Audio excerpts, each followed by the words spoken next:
reignite the sparks in your marriage. Jadi reignite itu menyalakan kembali, ya, menyalakan kembali. Nah, apa yang dinyalakan itu the sparks itu udah pasti percikan api, bahasa simbolik tentang hubungan seks, ya, in your marriage, di dalam pernikahan Anda.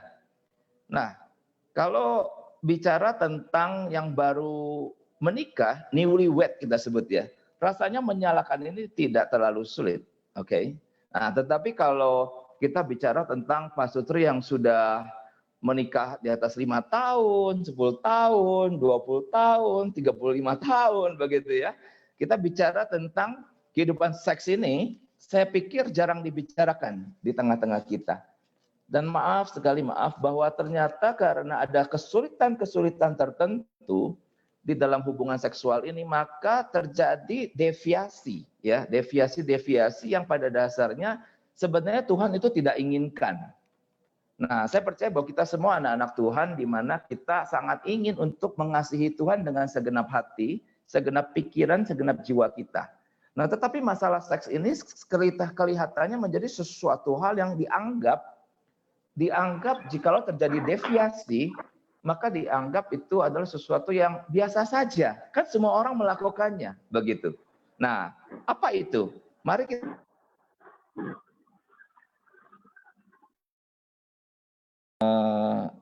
Oke, firman Tuhan dari 1 Korintus 6 ayat 18 sampai 20 ya. Supaya simpel saya akan bacakan saja bagi Bapak Ibu sekalian.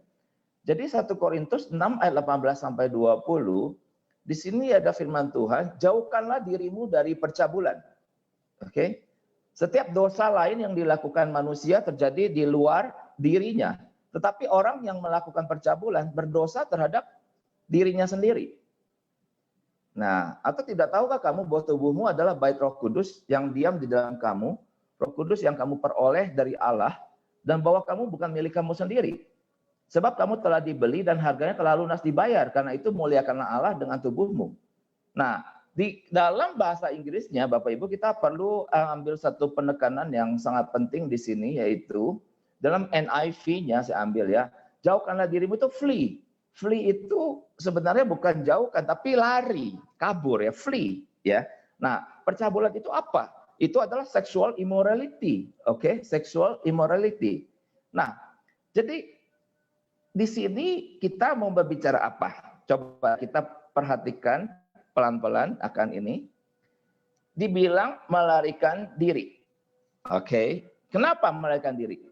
Kenapa tidak seperti dosa yang lain? Misalnya saya buka dari Efesus 4 ayat 31, bahwa segala kepahitan, kegeraman, kemarahan, pertikaian dan fitnah hendaklah dibuang dari antara kamu. Demikian pula segala kejahatan. Nah, ini dosa-dosa ini, kepahitan, kegeraman, kemarahan itu disuruh dibuang. Oke?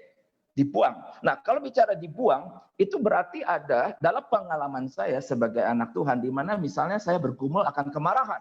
Ya, saya ada bergumul tentang kemarahan saya ada bergumul tentang mungkin pertikaian dalam rumah tangga. Ya, saya dan istri saya pasti ada bertikai. Ya, mana mungkin tidak ada, ya kan? Nah, tetapi kami paham bahwa kami memiliki satu strategi. Kami memiliki satu tata laksana. Kami memiliki mutual agreement. Bagaimana di dalam goodwill kami, bahwa kami tetap ingin mempertahankan pernikahan ini, kami ingin tetap menikmati pernikahan ini, maka banyak sekali hal-hal yang memang kita harus siasati. Oke. Nah, tetapi kalau bicara tentang sexual immorality, di sini tidak disuruh dibuang, tapi disuruh flee, ya. Flee, jadi kabur. Nah, dia suruh kabur. Nah, kenapa? Kenapa Paulus di dalam posisinya ini berkata untuk flee? Nah, kita mau coba ya untuk mendalami ayat-ayat ini, Bapak Ibu. Pastinya saya yakin kita semua akan sangat dicerahkan pada malam hari ini, jikalau kita boleh untuk mengikuti ini sambil mungkin Bapak Ibu boleh mencatat begitu hal-hal yang penting yang sedang saya sampaikan. Nah, jadi kalau disuruh lari adalah strategi satu-satunya. Begitu ya. Kok sepertinya tidak ada strategi yang lain. Nah, kenapa? Nah, di sini saya mau mengajak kita masuk ke Matius 5 ayat 28. Ini penting sekali karena Tuhan Yesus telah memberikan satu tuntutan baru kepada setiap kita yang sudah menikah dan juga yang sebelum menikah sebenarnya. Tapi tuntutan di dalam pernikahan itu jauh lebih berat daripada yang single. Kenapa? Nanti saya akan jelaskan. Nah, di dalam Matius 5 ayat 28 dikatakan, tetapi aku berkata kepadamu, setiap orang memandang perempuan serta menginginkannya. Nah, menginginkannya sudah berzina dengan dia di dalam hati. Oke? Nah, berzina itu apa? Nah, di dalam definisi yang secara umum perzinahan itu adalah hubungan seks dengan yang bukan muhrim, begitu ya, yang bukan istri, yang bukan suami yang sah. Nah, jika itu berhubungan seks maka terjadi penetrasi, oke? Pahami hal ini. Jadi ada physical action di dalam hubungan seks tersebut, itu kategorinya kepada perzinahan. Nah, ternyata Tuhan Yesus yang berkata, jikalau ada orang meminta kamu berjalan 1 mile, berjalanlah dengan dia 2 mile. Maka Tuhan memberikan satu tuntutan baru yang kita perlu pahami pada malam hari ini, yaitu dia berkata, setiap orang yang memandang, nah loh, ya, memandang perempuan serta menginginkannya. Dalam bahasa Inggrisnya, who looks at a woman lustfully, jadi melihat dengan nafsu. Nah, has already committed adultery with her in his heart, dalam hati, begitu. Oke, nah ini satu tuntutan tidak ada di agama manapun, nggak ada. Bapak Ibu bisa cek. Tuntutan ini maha berat, bahkan Tuhan bilang kalau kamu sampai terus dengan kebiasaanmu itu, buang matamu itu, dicungkil, daripada seluruh badan kamu itu masuk neraka. Nah, sehingga pada malam hari ini kita sebagai anak-anak Tuhan pastinya tidak dalam suatu keadaan yang sengaja untuk mengabaikan satu bagian firman Tuhan yang kita tidak suka. Mungkin bagian ini kita tidak suka.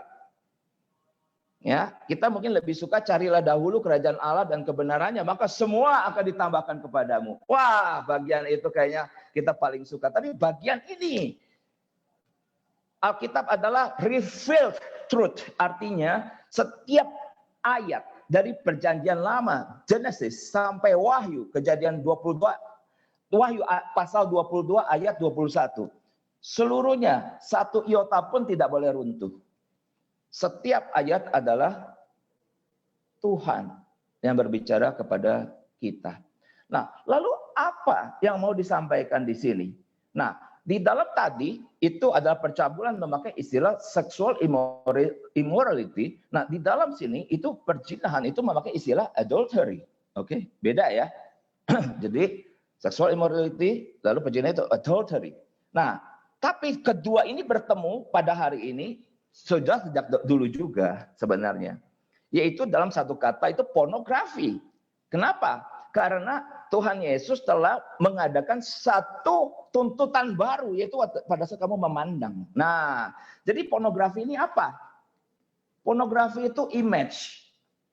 Oke, gambar, grafik. Ya, bisa gambar, bisa video, bisa apapun yang memperlihatkan tubuh manusia. Oke. Memperlihatkan aktivitas seksual manusia. Nah, bisa tulisan, bisa banyak itu kita sebut stensilan. Ya. Mungkin juga lukisan. Wah, artis-artis itu kalau menggambar luar biasa. Nah, patung. Nah, pastinya saat ini marak sekali berupa video yang sangat mudah dikirim melalui WhatsApp. Ditemukan di YouTube, Facebook, Instagram, aplikasi media sosial apapun itu ada di depan kita ini, yaitu handphone smart TV ini ya. Ini handphone smart TV, smart semua lah. Segala macam alat ada di sini, smart kamera ya, smart macam-macam. Nah, di sini kita coba melihat akan ini lebih dalam ya. Bahwa sexual immorality tadi percabulan, kita lihat ayatnya lagi ke depan supaya kita tetap inline dengan firman Tuhan. Di situ dikatakan apa? Setiap dosa lain yang dilakukan manusia terjadi di luar diri. Oke. Tapi orang yang melakukan percabulan berdosa tetap dirinya. Nah, saya lanjutkan bacaannya. Atau tidak tahukah kamu bahwa tubuhmu adalah bait Roh Kudus? Nah, ini nanti dampaknya apa? Saya akan jelaskan ya. Dampaknya apa kepada kita? Adalah bait Roh Kudus yang diam di dalam kamu, Roh Kudus yang kamu peroleh dari Allah, dan bahwa kamu bukan milik kamu sendiri, sebab kamu telah dibeli dan harganya telah lunas dibayar.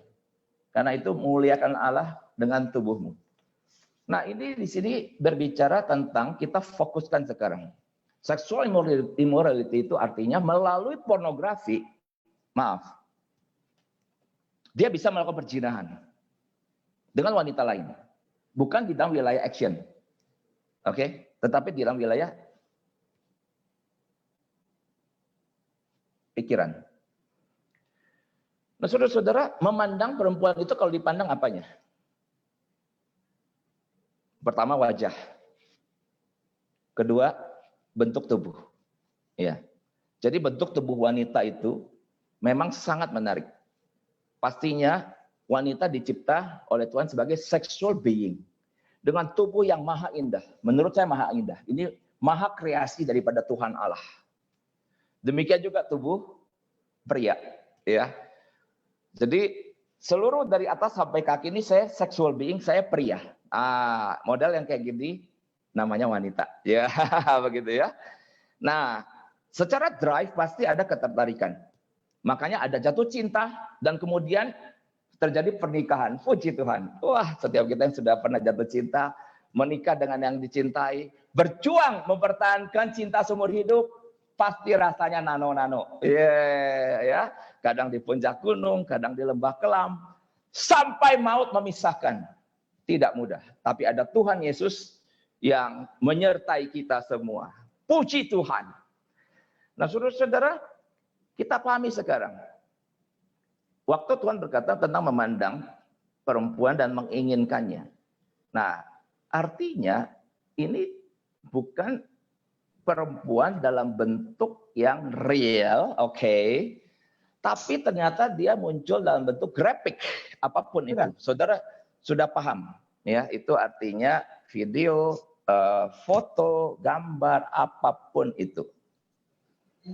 Nah, perlu saya jelaskan di sini. Pornografi itu sebenarnya adalah suatu dosa-dosa dari masa kecil. Nah, pahami hal ini, Bapak Ibu. Dosa dari masa kecil artinya bagaimana?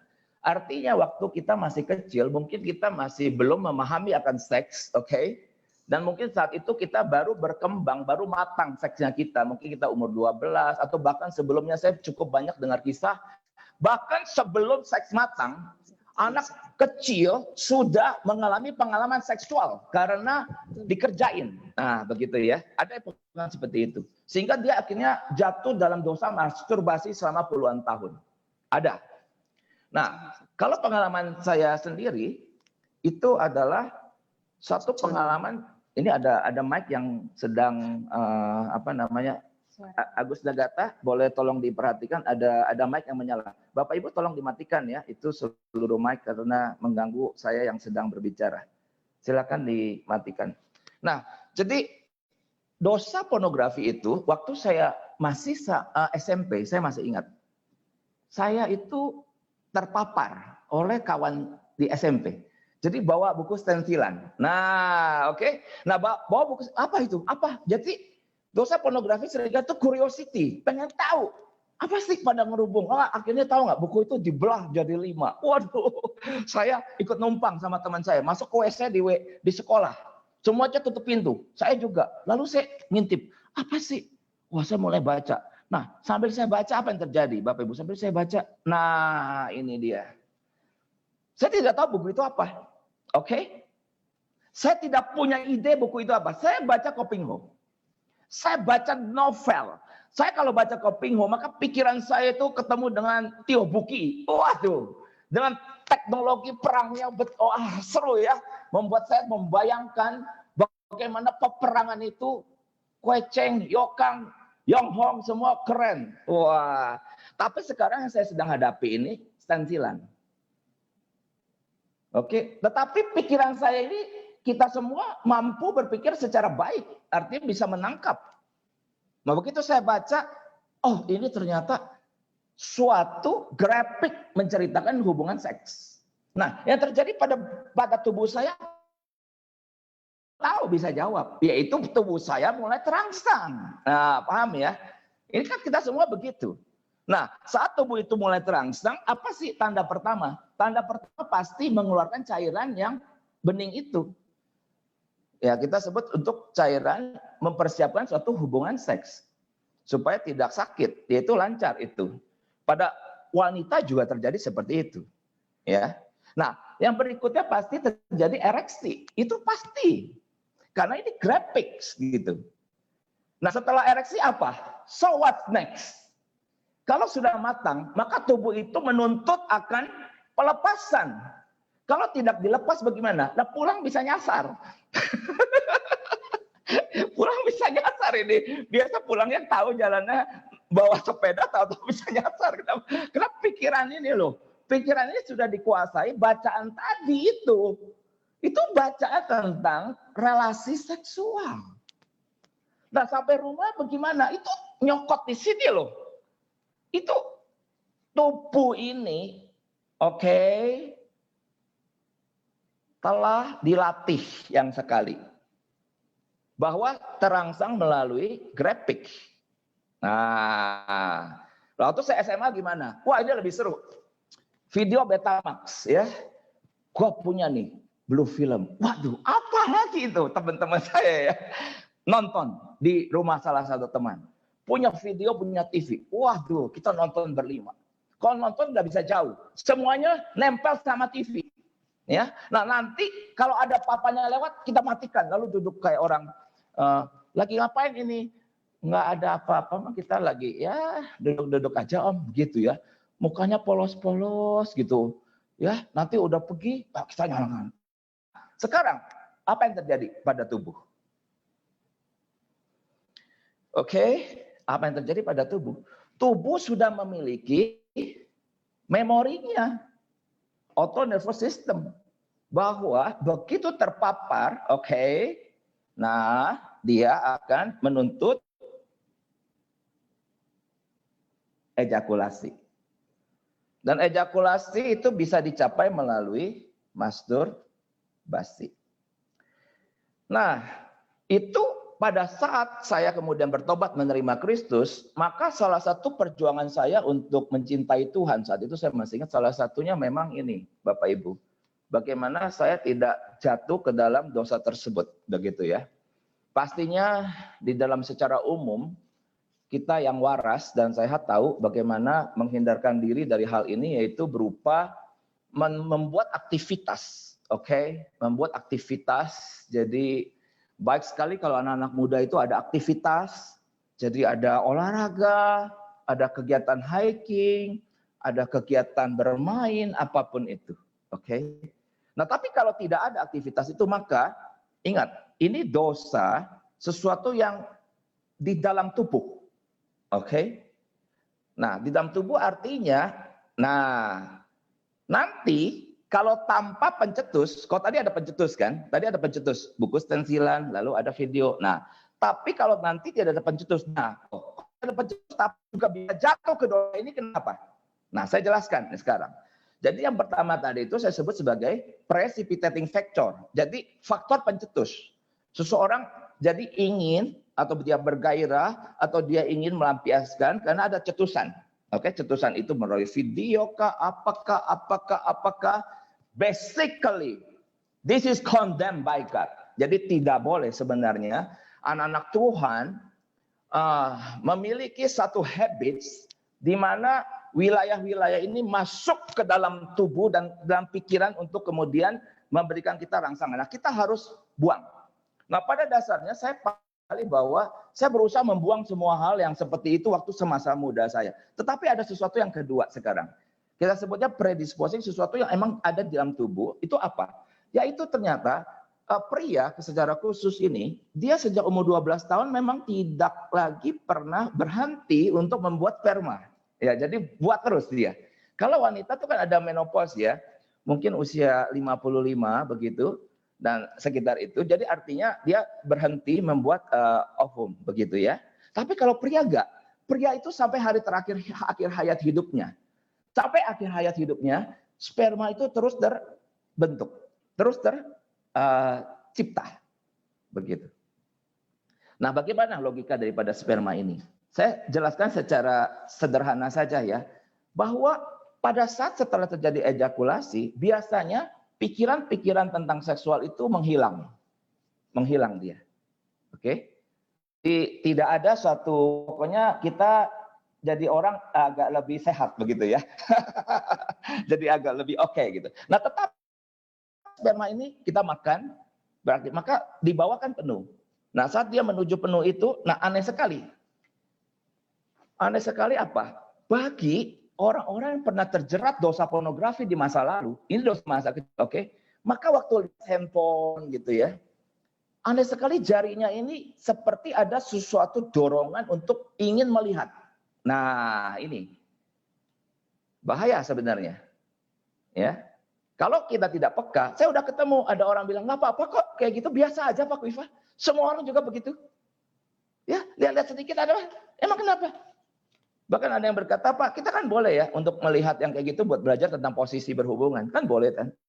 Ya nggak bisa. Kenapa? Saya akan jelaskan terus hal ini, Bapak Ibu. Nah, jadi waktu kita kecil, ini kembali ke kecil lagi ya. Waktu kita kecil, coba kita ingat-ingat, ada masa-masa kita itu nggak ada kerjaan, oke, karena libur. Nah, bagi keluarga yang sehat, anak-anak sehat, pastinya dia lari ke aktivitas yang sehat. Tapi maaf, khususnya anak zaman sekarang, oke, saat dia nggak ada kerjaan, depannya ada handphone, dan tinggal klik langsung terpampang, itu semua pornografi. Nah, apa ini sekarang? Ini dosa masa kecil. Nah, sekarang kita udah dewasa. Oke, kita itu sudah menikah. Iya, kita udah menikah. So what? Masa sudah menikah jatuh ke dalam dosa pornografi? Iya, saya katakan. Iya, banyak yang demikian. Kenapa? Saya jelaskan sekarang. Jadi pertama, kita sebagai manusia yang hidup di dunia yang fragile ini, Bapak Ibu, ini masa corona ya. Masa corona ini sangat berat, banyak orang stres. Seks itu adalah satu tata laksana cara untuk membuat kepuasan secara instan. Oke? Jadi kalau kita stres, kita itu suntuk, kita itu bosan, kita itu kecewa, kita itu marah, maka seks, oke, itu menjadi satu saluran yang biasanya kalau orang waktu kecil dulu sudah tercipta jalanan ini, yaitu melihat hal-hal begitu lalu lari dan mengalami ejakulasi. Nah, itu pengalaman itu seperti memanggil-manggil gitu. Oke. Nah, nanti kalau habis itu gimana? Oke. Sekarang antara ada stimulus, memang habitnya melihat, itu sebetulnya tidak boleh. Tapi ternyata dari dalam, sperma itu menuju penuh. Nah, saat menuju penuh itu, tubuh ini menuntut untuk dilepaskan.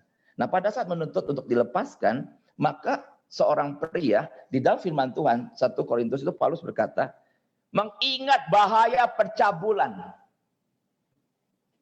Maka sebaiknya seorang suami mengambil istrinya sendiri. Nah, sehingga kalau sudah menikah ada sarananya. Kita tahu ya, puji Tuhan.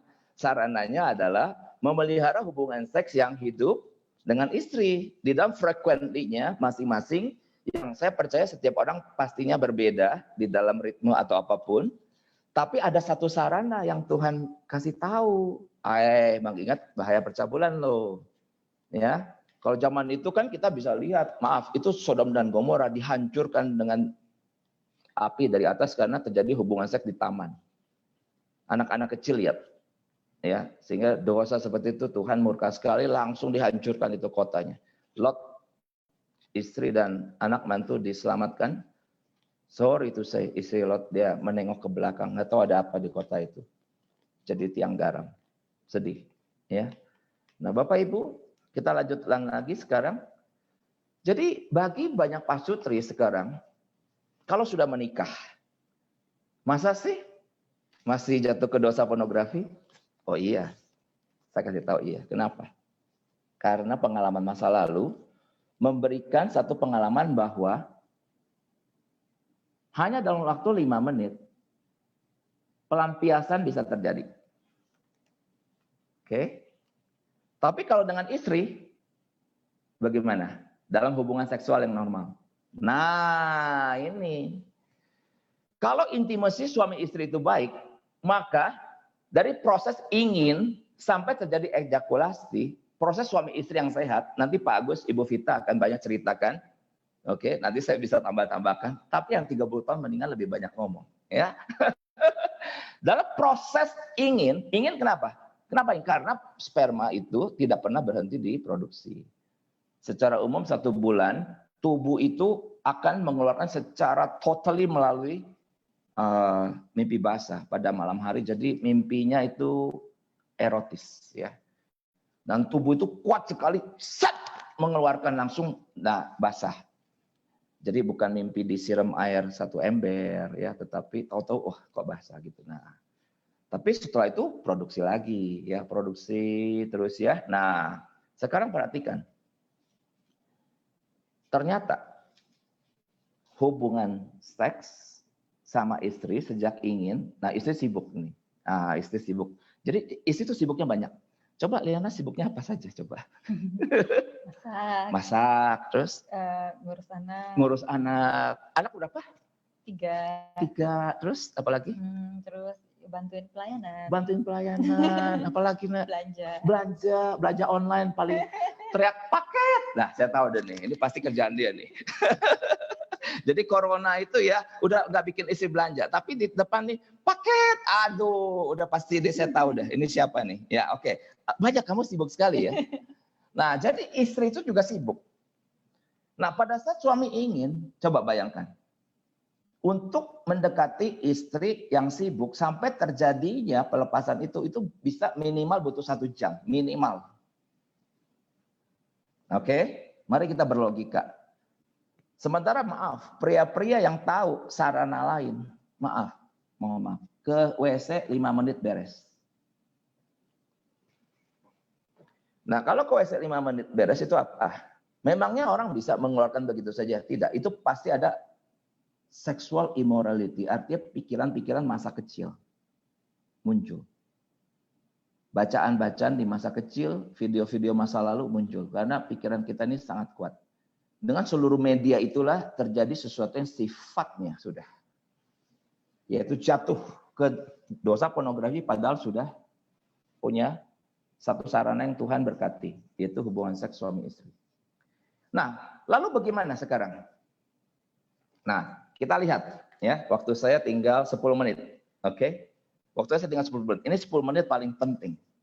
Kita lihat ayatnya. Oke, kita lihat ayatnya. Orang melakukan percabulan berdosa atas dirinya sendiri. Kenapa? Sedangkan dosa yang lain terjadi di luar dirinya. Kenapa? Saya akan jawab ini. Karena tubuh ini, tubuh jiwa roh, disatukan sama tubuh jiwa roh istri. Di dalam satu pernikahan. Di mana pernikahan itu? Bapak, Ibu masih ingat pernikahan itu? Tuhan hadir nggak di situ? Tuhan hadir dalam pernikahan itu. Oke? Nah, dalam satu ikatan sexual being, pria dan wanita, suami dan istri, diikat menjadi satu, Tuhan hadir memberkati.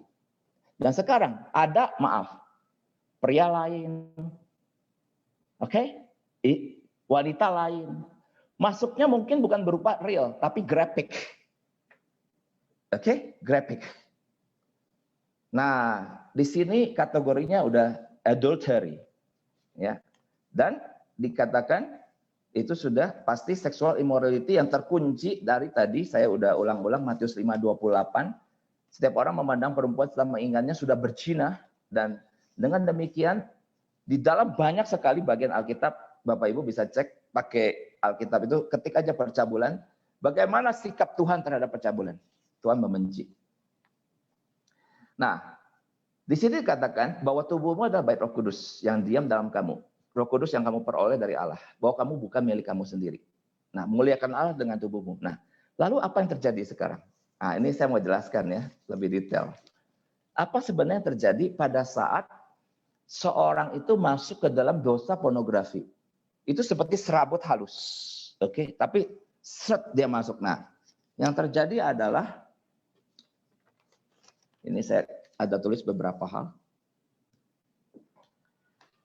Ingat bahwa pernikahan ini adalah Tuhan hadir. Oke. Makanya every action against penyatuan ini, unity ini, dengan memakai stimulus dari luar, bentuk apapun itu, dikatakan itu kamu berdosa against your body. Oke. Berdosa terhadap tubuhmu. Sedangkan dosa yang lain itu di luar diri, karena tidak ada sakramennya. Ya, hanya di dalam kehidupan kita tahu waktu kita menerima Kristus ada sakramen baptisan, ya kan? Tuhan hadir. Itu posisi pertama. Roh Kudus hadir dalam tubuh kita. Puji Tuhan, Immanuel selama-lamanya. Nah, yang kedua adalah saat menyatu dengan istri, Tuhan hadir lagi. Nah, sekarang bayangkan, terjadi sexual immorality, terjadi pornografi. Oke, apa yang terjadi? Nah, yang terjadi pasti ada beberapa hal. Yang pertama, kita menyembah Allah Tritunggal. Maka firman Tuhan berkata, janganlah engkau menduka citakan Roh Kudus Allah yang telah memeteraikan kamu menjelang hari penyelamatan. Nah, yang berdiam dalam kita itu adalah Allah Roh Kudus, pribadi yang ketiga. Nah, maka posisinya adalah ternyata kita menduka citakan Roh Kudus Allah. Nah, itu pribadi ketiga. Bagaimana pribadi pertama Allah Bapa dan Allah Anak? Nah, ini punya peranan masing-masing. Allah Bapa itu murka terhadap dosa. Oke? Tuhan Yesus menebus kita dari dosa. Nah, sehingga begitu jatuh dalam dosa pornografi, sesungguhnya Allah Bapa itu mengirimkan satu sinyal ke hati kita. Yaitu apa? Setelah melakukan itu pasti penyesalan. Sangat dalam. Gitu ya. Oke? Penyesalan sangat mendalam. Kita merasa malu atau apapun. Oke? Nah, Tuhan Yesus yang posisinya itu dia sudah menebus kita. Pada dasarnya dia tahu masa lalu kita. Dia tahu hari ini dan dia tahu masa depan.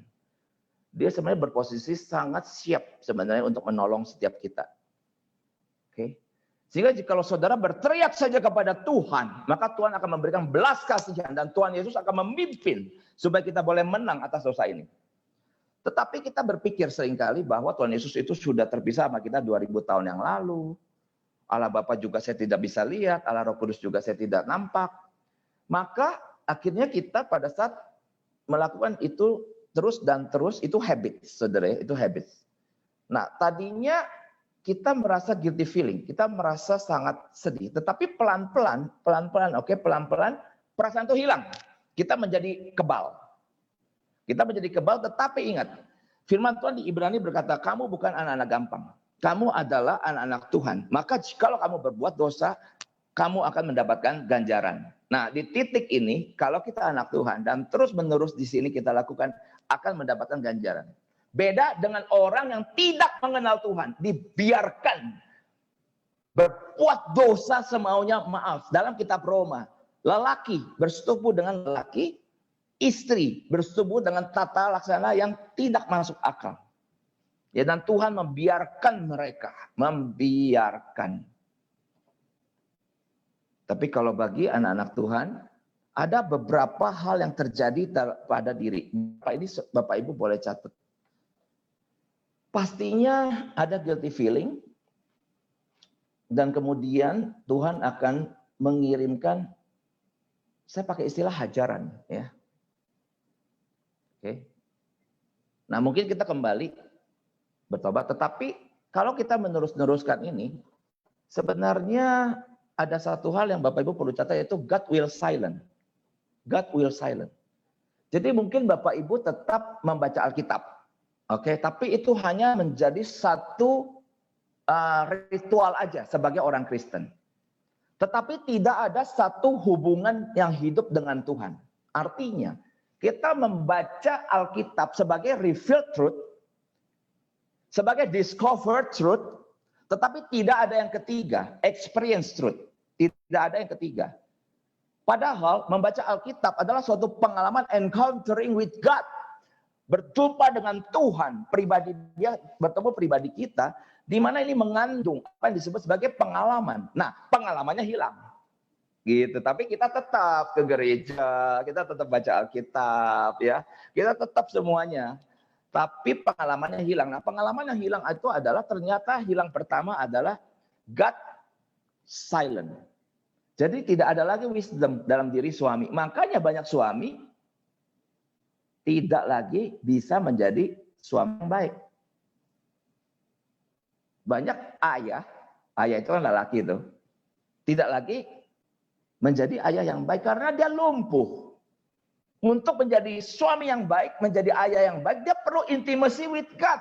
Hidup harus bersih, tapi dia memelihara satu habits pornografi, attack against the body. Dan Tuhan telah meninggalkan dirinya untuk selamanya. Tapi dia masih hidup.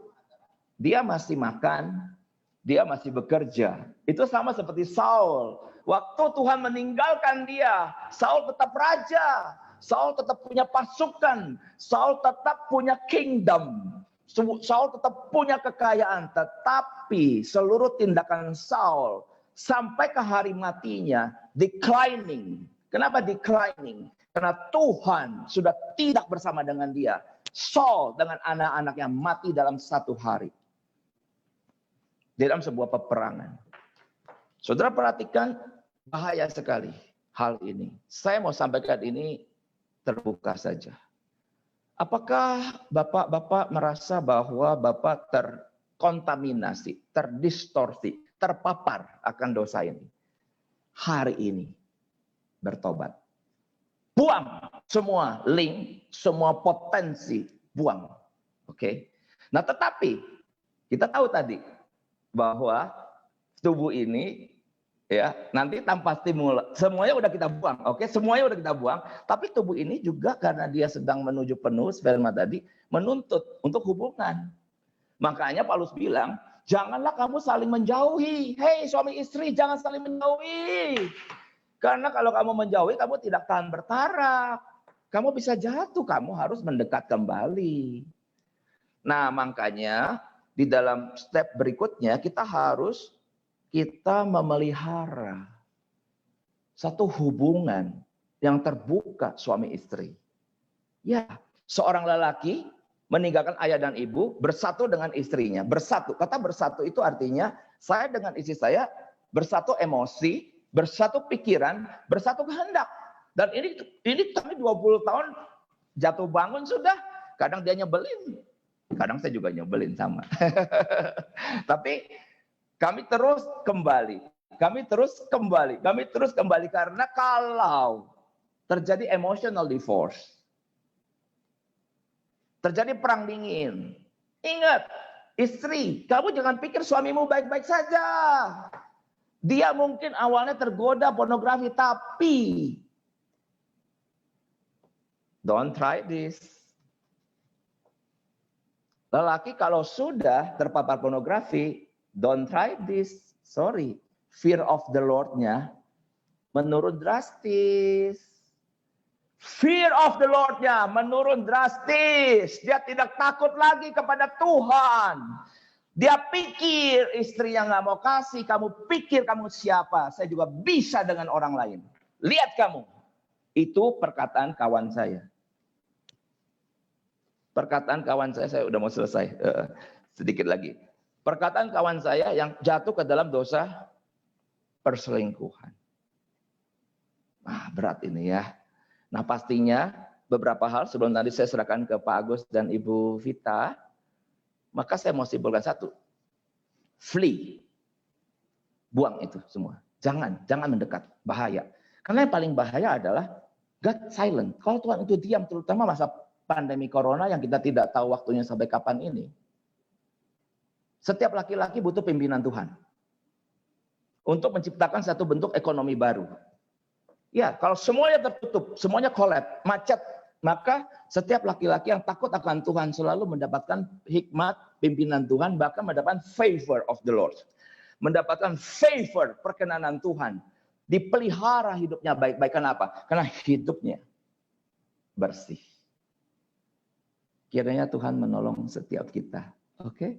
Saya selesai lebih 2 menit. Pak Agus, Bu Vita, silakan ya dilanjutkan. Oke, terima kasih Pak Kuiva. Suara saya jelas ya, didengar ya? Jelas, jelas. Oke, sangat luar biasa insight yang diberikan Pak Kuiva. Sebelum kita masuk ke sharing kami, kita perlu samakan persepsi kita tentang keintiman yang Tuhan mau. Keintiman yang dikehendaki Tuhan dalam pernikahan kita. Dalam Kejadian 2 ayat 25, maka keduanya telanjang dan mereka tidak menjadi malu. Ketika kita membaca ayat ini dengan konsep telanjang dalam konotasi pikiran kita pasti secara tubuh. Padahal Tuhan menghendaki setiap relasi suami istri harus telanjang secara roh, jiwa, dan ketelanjangan secara tubuh itu akan menjadi bonus yang Tuhan berikan buat kita. Jadi roh kita bisa telanjang di hadapan Tuhan. Kita bisa saling mendoakan. Matius 18 ayat 19 mengatakan, jika 2 orang sepakat dalam namaku, minta apapun juga Tuhan akan berikan. Itu janji Tuhan kepada 2 orang yang sepakat.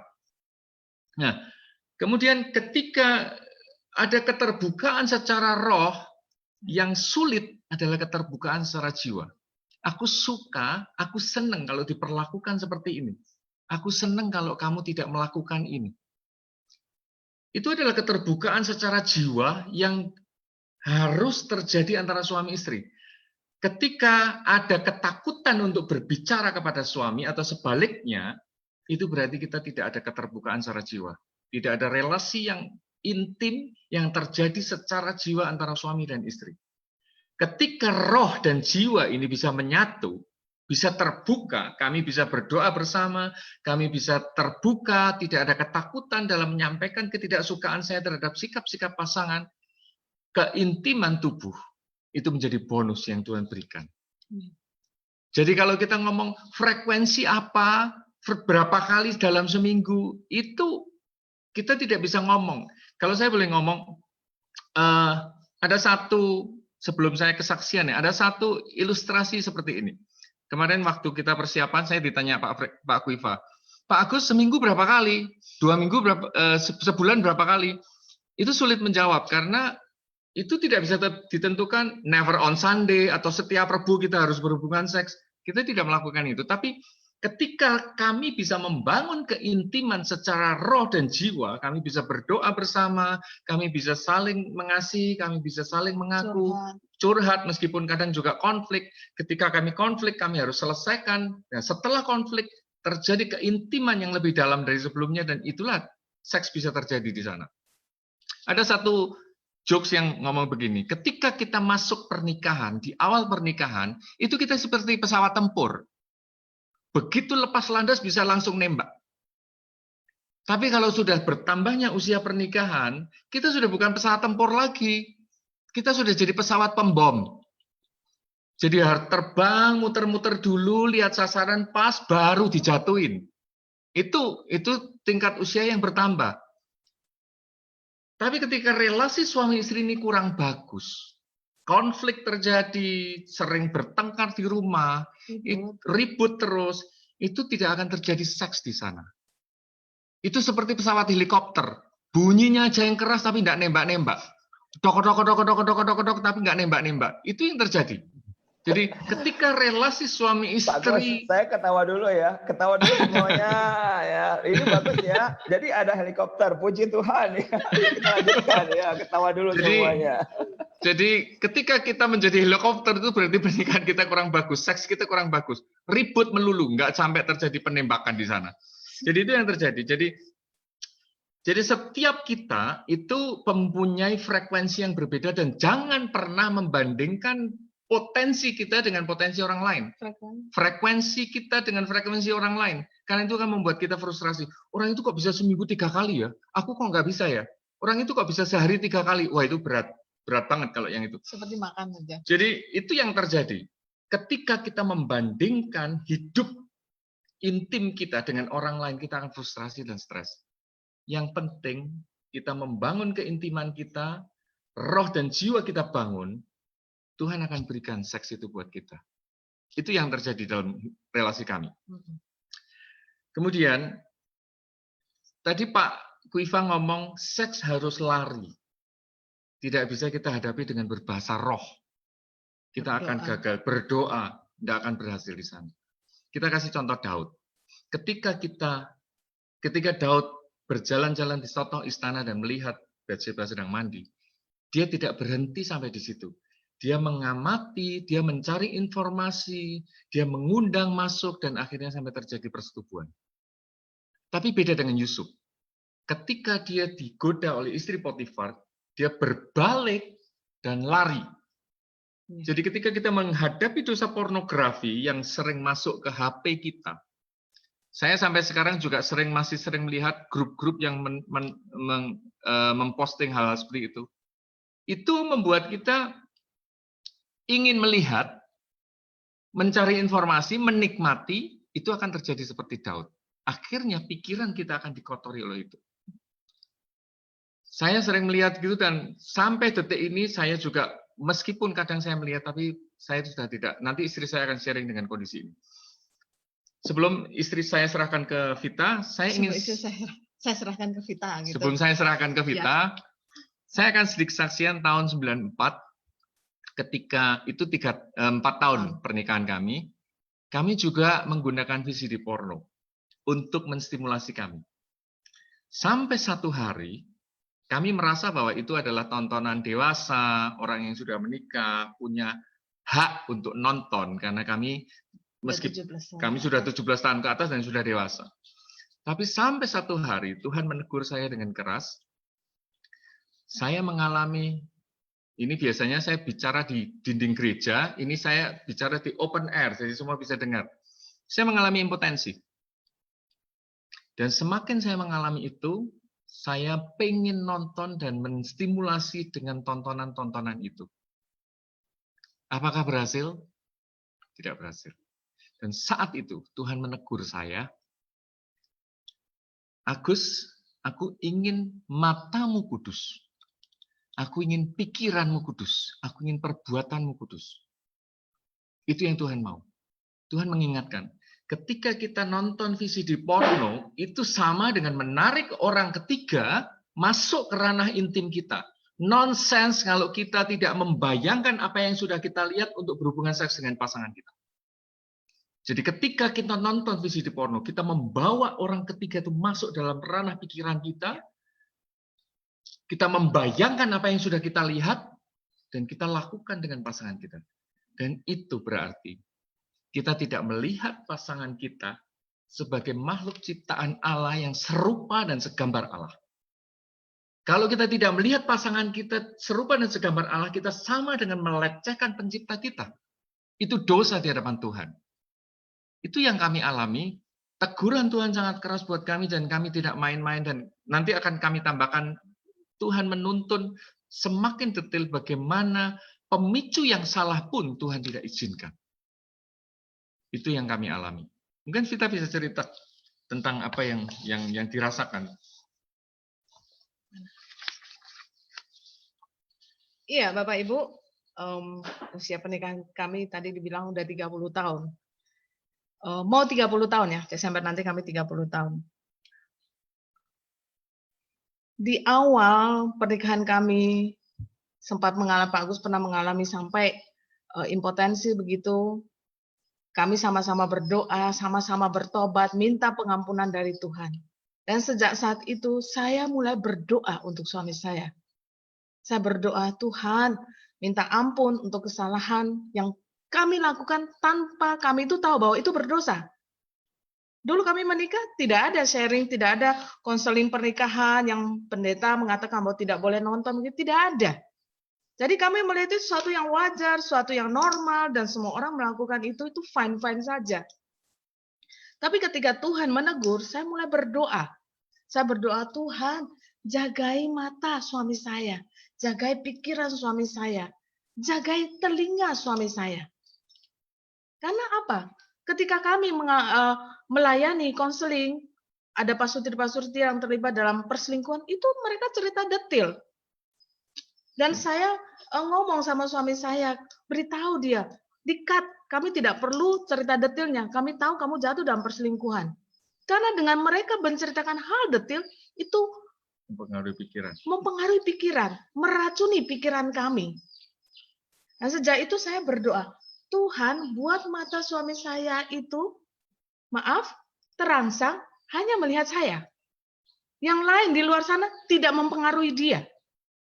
Itu doa saya bertahun-tahun, Bapak Ibu.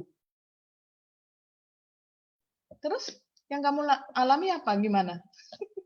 Dan saya tambahkan kesaksian saya, bahkan pada saat persiapan untuk buat materi parenting pun, iblis bisa masuk di sana.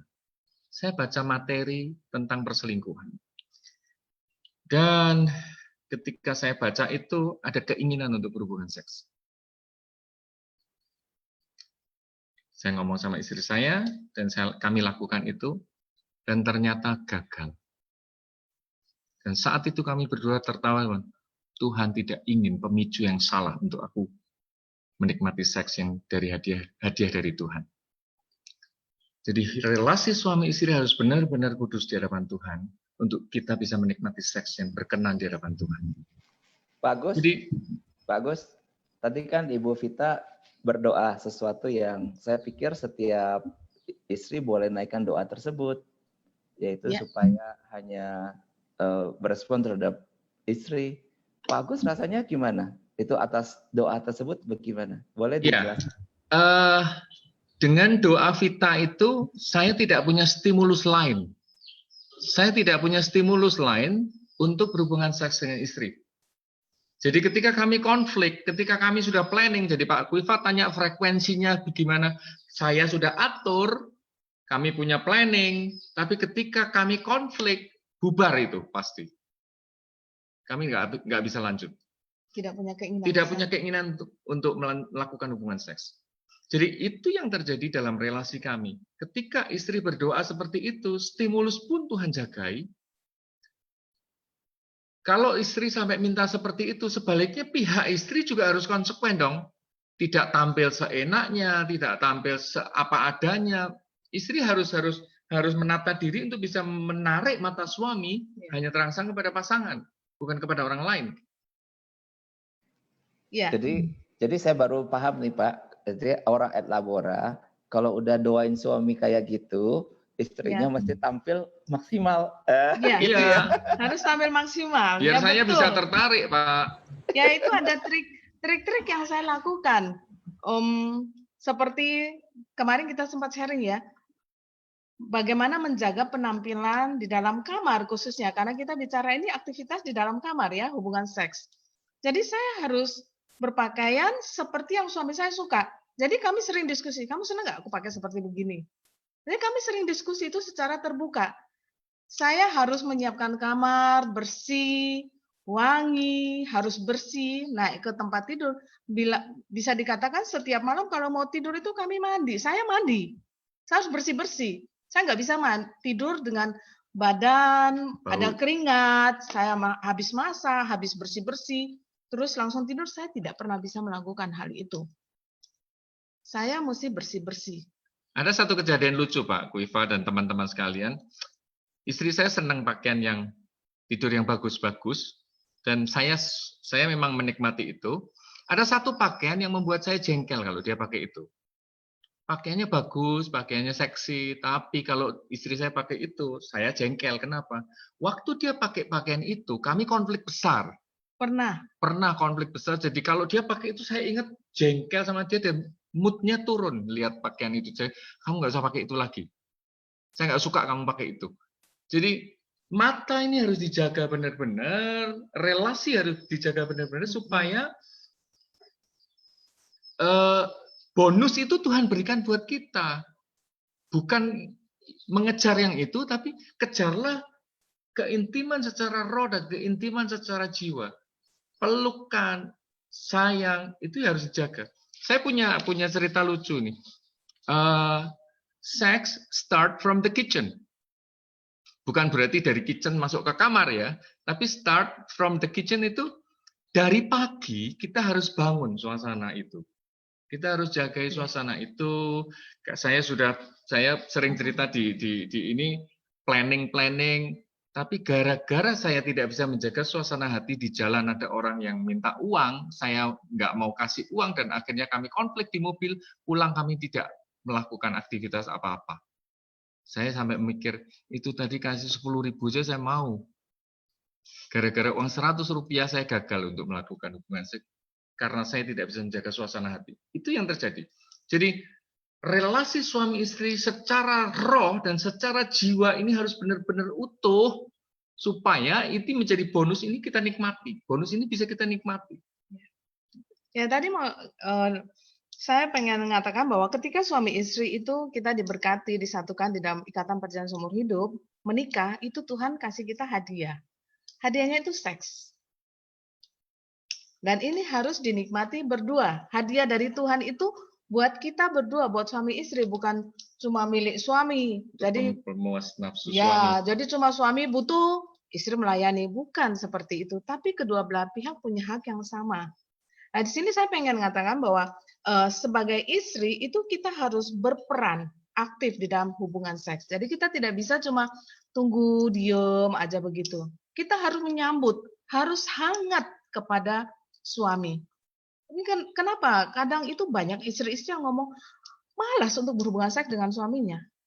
Nah ternyata kalau dikorek, ternyata ada dosa terselubung di situ. Sehingga membuat si istri tidak lagi minat kepada ajakan suami untuk berhubungan seks. Padahal seks itu bukan cuma sekedar untuk melahirkan anak. Seks itu Tuhan kasih ke kita untuk rekreasi, untuk happy, untuk senang-senang. Nah, di sini saya pengen membagikan kepada para istri. Jadi istri itu, satu sisi Tuhan bilang, istri itu harus tunduk kepada suami. Tapi di dalam hubungan seks, istri itu tunduk tapi aktif. Ya, ibu-ibu ya, kita tunduk kepada suami untuk melayani dia, tapi kita harus aktif menanggapi apa keinginan suami, apa yang menyenangkan dia. Saya di dalam ketika melakukan hubungan, saya selalu terkoneksi dengan Tuhan. Jadi saya selalu begini, kalau berhubungan mau gitu, saya mesti ngomong dalam hati saya, Tuhan, ini suamiku senangnya diapain ini ya? Apa yang harus saya lakukan sehingga dia bisa happy, dia bisa senang. Jadi itu selalu terkoneksi. Kadang orang berpikir bahwa seks itu porno. Saya punya teman yang selalu sharing begini, aku pantang melakukan hubungan seks kalau hari Sabtu malam Minggu. Aku pantang melakukan itu. Karena itu nanti terbawa terus sampai ibadah Minggu, dia bilang. Kan aku berdosa. Saya tuh berpikir, kok seks kok berdosa sih? Saya bilang, terus lama-lama. Dia bilang, nggak bisa. Soalnya terganggu pikirannya kalau Minggu korban nanti itu masih teringat. Dengan saya belajar, mengerti firman Tuhan, belajar semakin dalam, saya tahu bahwa seks itu Tuhan yang kasih. Bahkan seks itu ada sebelum dosa. Ketika Tuhan menciptakan Adam dan Hawa, memberkati mereka, kemudian Tuhan bilang beranak cucu dan bertambah banyak. Sebelum mereka jatuh dalam dosa. Berarti seks itu sesuatu yang kudus, sesuatu yang mulia, sesuatu diperkenan Tuhan. Jadi kita mulai saat ini jangan berpikir bahwa seks itu porno, seks itu kotor, tapi seks itu sesuatu yang mulia. Menyenangkan hati Tuhan, dan undanglah Tuhan di dalam relasi suami istri kita. Ketika kita mau berhubungan seks, kita harus berdoa minta pimpinan Tuhan. Jadi kita harus berpikir bahwa organ seks itu bukan cuma kelamin, tapi setiap bagian tubuh kita adalah organ seks. Kulit kita, tangan kita, mulut kita, itu adalah organ seks yang bisa digunakan untuk membangun jiwa kita. Sentuhan, pelukan, ciuman, itu adalah bagian tubuh kita yang kita bisa angkat menuju proses keintiman tubuh.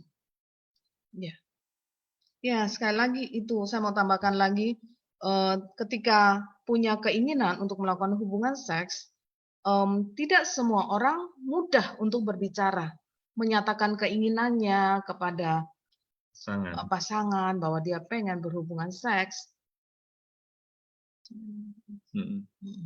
Jadi kita harus benar-benar jaga untuk menjaga tubuh kita.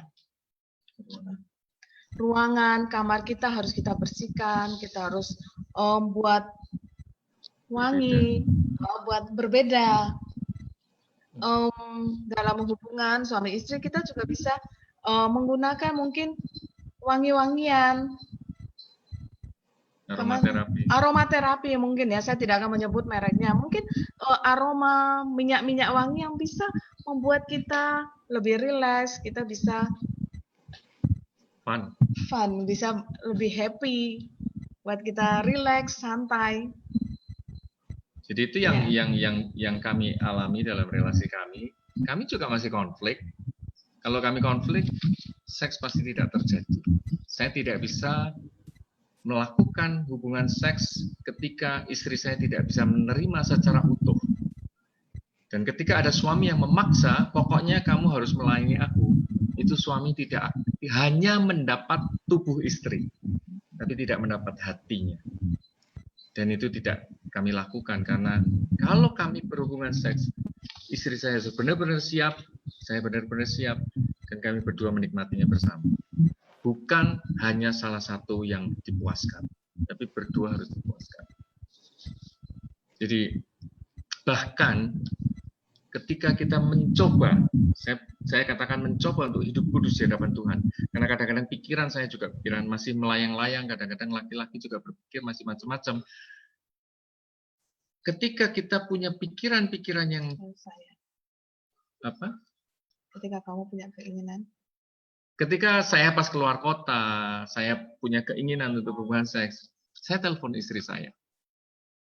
Tolong doain aku. Aku pikiranku lagi macam-macam nih. Pikiranku lagi pengen berhubungan seks. Tolong doakan aku. Untuk aku bisa tetap kuat, tidak melakukan yang tidak berkenan di hadapan Tuhan. Kami sharing seperti ini, kami bertanggung jawab di hadapan Tuhan. Apa yang kami lakukan ini adalah ya dan amin di hadapan Tuhan. Jadi ketika kita belajar dan mencoba hidup kudus, yang tahu itu hanya saya dan Tuhan. Istri saya pun nggak tahu pikiran saya. Itu yang terjadi dalam kehidupan intim kita, harus utuh di hadapan Tuhan. Jadi saat ini kalau ada yang menikah hanya mengejar seks, kita harus bertobat. Pengejaran kita, keintiman harus utuh di hadapan Tuhan. Intim secara roh, intim secara jiwa, dan keintiman secara tubuh akan menjadi bonus yang Tuhan berikan buat kita. Iya, tadi dikatakan bahwa ketika kita berusaha, ya saya katakan, berusaha untuk hidup benar, hidup kudus di hadapan Tuhan, itu iblis tidak tinggal diam. Bahkan ketika dalam dunia nyata sudah tidak bisa lagi mengganggu, berusaha mengganggu lewat mimpi, alam bawah sadar. Pak Agus sampai bisa mimpi yang aneh-aneh, yang macam-macam gitu. Tapi mimpinya pengen berselingkuh. Tapi ketika dia sampai bermimpi pengen selingkuh, selalu gagal. Karena merasa bahwa ada mata yang melihat, sehingga membuat perselingkuhan itu tidak pernah terjadi. Di dunia nyata sudah tidak bisa mengganggu lagi, masuk lewat dunia mimpi. Malam-malam kalau tidur bisa mimpi yang macam-macam gitu. Ya. Dan dengan keterbukaan kita tentang seks, saya senang nulis quotes, dan itu banyak saya tulis di Instagram kami. Ketika anak-anak kita bertanya soal pernikahan dan bahkan tentang seks, harus lari ke kita sebagai orang tua. Ketika anak-anak ada pergumulan tentang seks dan pernikahan, harus lari ke kita sebagai orang tua. Tidak lari ke teman-temannya, ke orang lain. Nah, sampai anak-anak kita bisa lari ke kita benar-benar harus menjaga hidup benar di hadapan Tuhan, hidup kudus di hadapan Tuhan, supaya Tuhan juga akan menjaga anak-anak kita. Yang saya saksikan ketika anak pertama kami menikah, dan mereka gagal terus dalam melakukan hubungan seks, anak perempuan saya telepon ke saya, dan bertanya, gimana caranya supaya bisa berhasil. 3 bulan mereka gagal. Dan saya sungguh mengucap syukur ketika anak perempuan saya bisa bertanya kepada saya sebagai papa dan tidak merasa malu. Saya yang malu malah. Saya lempar ke istri saya, coba kamu tanya mama aja. bilang mama. Itu yang terjadi dalam relasi kami dengan anak-anak. Iya, sebagai istri, sebagai seorang istri benar-benar kita harus melekat dengan Tuhan. Jadi kita tidak bisa lepas dari Tuhan. Ketika kita lekat dengan Tuhan, Tuhan akan mengajarkan kita banyak hal baru. Ini yang saya alami dalam kehidupan pernikahan saya, khususnya dalam kami berhubungan intim, berhubungan seks itu, Tuhan mengajarkan banyak hal. Nah, ini pengalaman yang baru terjadi kira-kira minggu lalu. Ada seorang istri yang sharing dengan saya. Di dalam perenungan saya, dia punya pergumulan dalam keluarga, dan saya bawa dia di dalam doa. Suatu pagi, jam 4 saya sudah terbangun, akhirnya saya berdoa khusus untuk si ibu ini. Dan dalam perenungan saya itu, saya dapat satu insight bahwa Tuhan itu suka dengan para istri yang dekat dengan Tuhan. Supaya apa? Ketika istri itu dekat dengan Tuhan, Tuhan itu bisa mengajarkan kepada para istri bagaimana cara laki-laki itu berpikir. Yang para istri, para wanita itu nggak tahu. Jadi ketika seorang istri dekat dengan Tuhan, Tuhan akan mengajarkan hal-hal yang baru kepada mereka. Cara berpikir laki-laki dan keinginan suami-suami mereka. Jadi Tuhan akan mengajarkan saya, apa itu keinginan laki-laki dan apa itu keinginan suami saya secara khusus. Ya. Jadi di untuk buku itu, buku Istri Hamba Tuhan itu. Oh ya, ada satu buku yang bagus ya, Kuasa dan Peranan Istri. Itu yang menulis istri-istri hamba Tuhan. Dia bilang, tugas para istri yang tidak bisa digantikan oleh orang lain yaitu melayani suami di dalam hubungan seks dan menjaga suami tetap rendah hati. Menjaga mata para suami, menjaga pikiran para suami. Jadi istri itu harus tanggap. Sekali lagi, istri itu tidak boleh diam saja, tidak boleh pasif, tapi harus tunduk secara aktif. Doakan, mendampingi, menegur, mengajarkan. Kami cerita seperti ini bukan berarti istri saya seperti ini terus gitu loh. Ya. Kadang-kadang dia juga menjengkelkan saya. Kadang dia juga menjengkelkan saya. Jadi yang kami lakukan ketika kami konflik, ini sedikit tambahkan, saya akan ajak istri saya untuk duduk bersama. Kenapa sampai kita konflik? Ya. Kalau sampai kita mengalami masalah-masalah, saya akan duduk bersama dan tidak di rumah. Saya mesti keluar, hangout, supaya kami ngomongnya tetap kontrol, pelan-pelan. Karena kalau di rumah kami bisa saling ngomong keras dan meninggi. Kami kalau konflik, kami biasakan untuk yuk keluar, kita hangout, kita nongkrong, kita makan, kita ngobrol. Dan itu yang kami lakukan ketika kami ada konflik. Jadi kami menjaga supaya konflik itu terjadi seminimal mungkin. Karena dia adalah satu-satunya stimulus saya. Kalau sampai saya konflik, ada keinginan untuk berhubungan seks, saya akan ilfil dengan istri saya. Itu yang terjadi. Jadi saya harus benar-benar menjaga relasi saya benar-benar baik dan kami bisa menikmati kebersamaan itu. Kadang ada masalah lagi kayak begini Bapak Ibu. Kami udah siap, udah punya planning. Nanti malam udah ngobrol berdua, nanti malam kita udah janjian. Terus anak-anak itu suka kumpul. Jadi kami itu punya tempat kumpul tuh di kamar kami.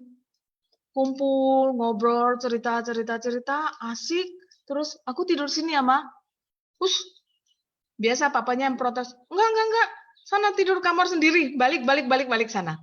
Ya, jadi itu suatu yang biasa. Kadang gangguan-gangguan ya. Gangguan-gangguan itu seperti itu. Dan buat kami di dalam keluarga kami kalau bicara seks itu suatu yang terbuka. Sejak kecil kami sudah ngajak mereka bicara. Sehingga begitu mereka sudah besar, itu bukan suatu yang tabu, suatu yang kaku, suatu yang jorok, tapi anak-anak bebas bertanya. Dan ada satu hal yang saya pesankan kepada anak-anak saya bilang begini, Ini anjing Pak Kuiva mengganggu ini. saya katakan kepada mereka, kamu masih muda, baik-baiklah dengan hidupmu, jaga hidupmu kudus, sehingga kamu suatu hari kelak tidak membebani orang-orang yang kamu kasihi, istrimu, anakmu, anak-anakmu, dengan kesalahan, dengan dosa masa lalumu. Jadi kamu sejak muda, baik-baiklah kamu hidup. Jagalah hidupmu. Sehingga kamu tidak membebani kelak di kemudian hari orang-orang yang kamu kasihi itu dengan kesalahanmu di masa lalu. Yaitu sering saya pesankan kepada anak-anak. Kalau sekarang mereka udah pacaran, saya mesti ngomong, kamu masih pegang komitmen? Kamu masih jaga kekudusan? Itu sering saya tanyakan. Ya, itu mungkin sedikit yang bisa kami bagikan. Ada tambahan? Satu poin yang perlu saya ingatkan. Ketika kita hidup benar, di Amsal 20 ayat 7 mengatakan, orang yang bersih kelakuannya berbagilah keturunannya. Berbahagialah keturunannya, dan itu janji Tuhan kepada setiap kita.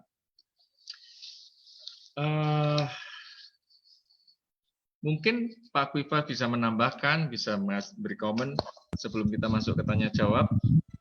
Iya. Oke, kita tepuk tangan dulu ya di rumah masing-masing biar ramai begitu kan? Terima kasih Pak Agus dan Bu Vita. Nah, pastinya pada malam hari ini saya senang sekali dengan apa yang sudah dipaparkan, misalnya tadi soal visi porno, dampak pada Pak Agus sampai impotensi. Tapi saya juga tahu kalau biasanya pada pria-pria cenderung itu adalah ejakulasi dini yang terjadi, begitu. Tapi kepada Bapak tuh langsung seketika sesuatu yang Tuhan bertindak sedemikian sampai takut sendiri, ya. Itu satu yang tadi saya katakan alat tunggal, dia melindungi akan anak-anaknya, puji Tuhan. Nah, kemudian soal Ibu Vita yang secara aktif tadi ya, jadi saat berhubungan pun berdoa. Nah, ini berarti saya bisa simpulkan di dalam pemikiran Pak Agus dan Bu Vita itu memang paham sekali bahwa seks itu adalah anugerah Tuhan. Nah, jadi memang Tuhan yang berikan, ya kan? Nah, saat terjadi masalah, maka bertanya kepada Tuhan yang memberikan, gitu. Nah, sedangkan anak-anak kita ini, atau bahkan kita sendiri, sejak kita kecil, seperti saya katakan, karena waktu terjadi melihat pornografi dan masturbasi, sampai ejakulasi ataupun orgasme pada wanita, seringkali tercipta guilty feeling. Nah, sehingga seks itu ternyata sangat dekat dengan perasaan bersalah.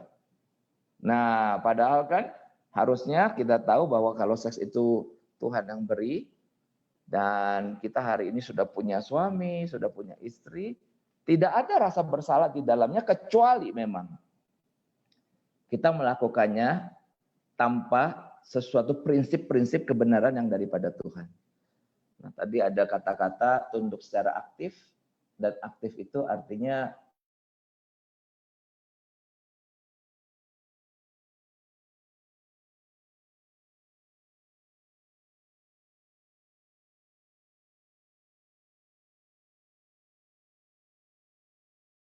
tetap mendengar ini. Ini nggak nyala. Ini Bapak mesti matiin dulu. No. Fafa ini pakai, no. Gini loh nak, nih. Tadi nyala. Udah.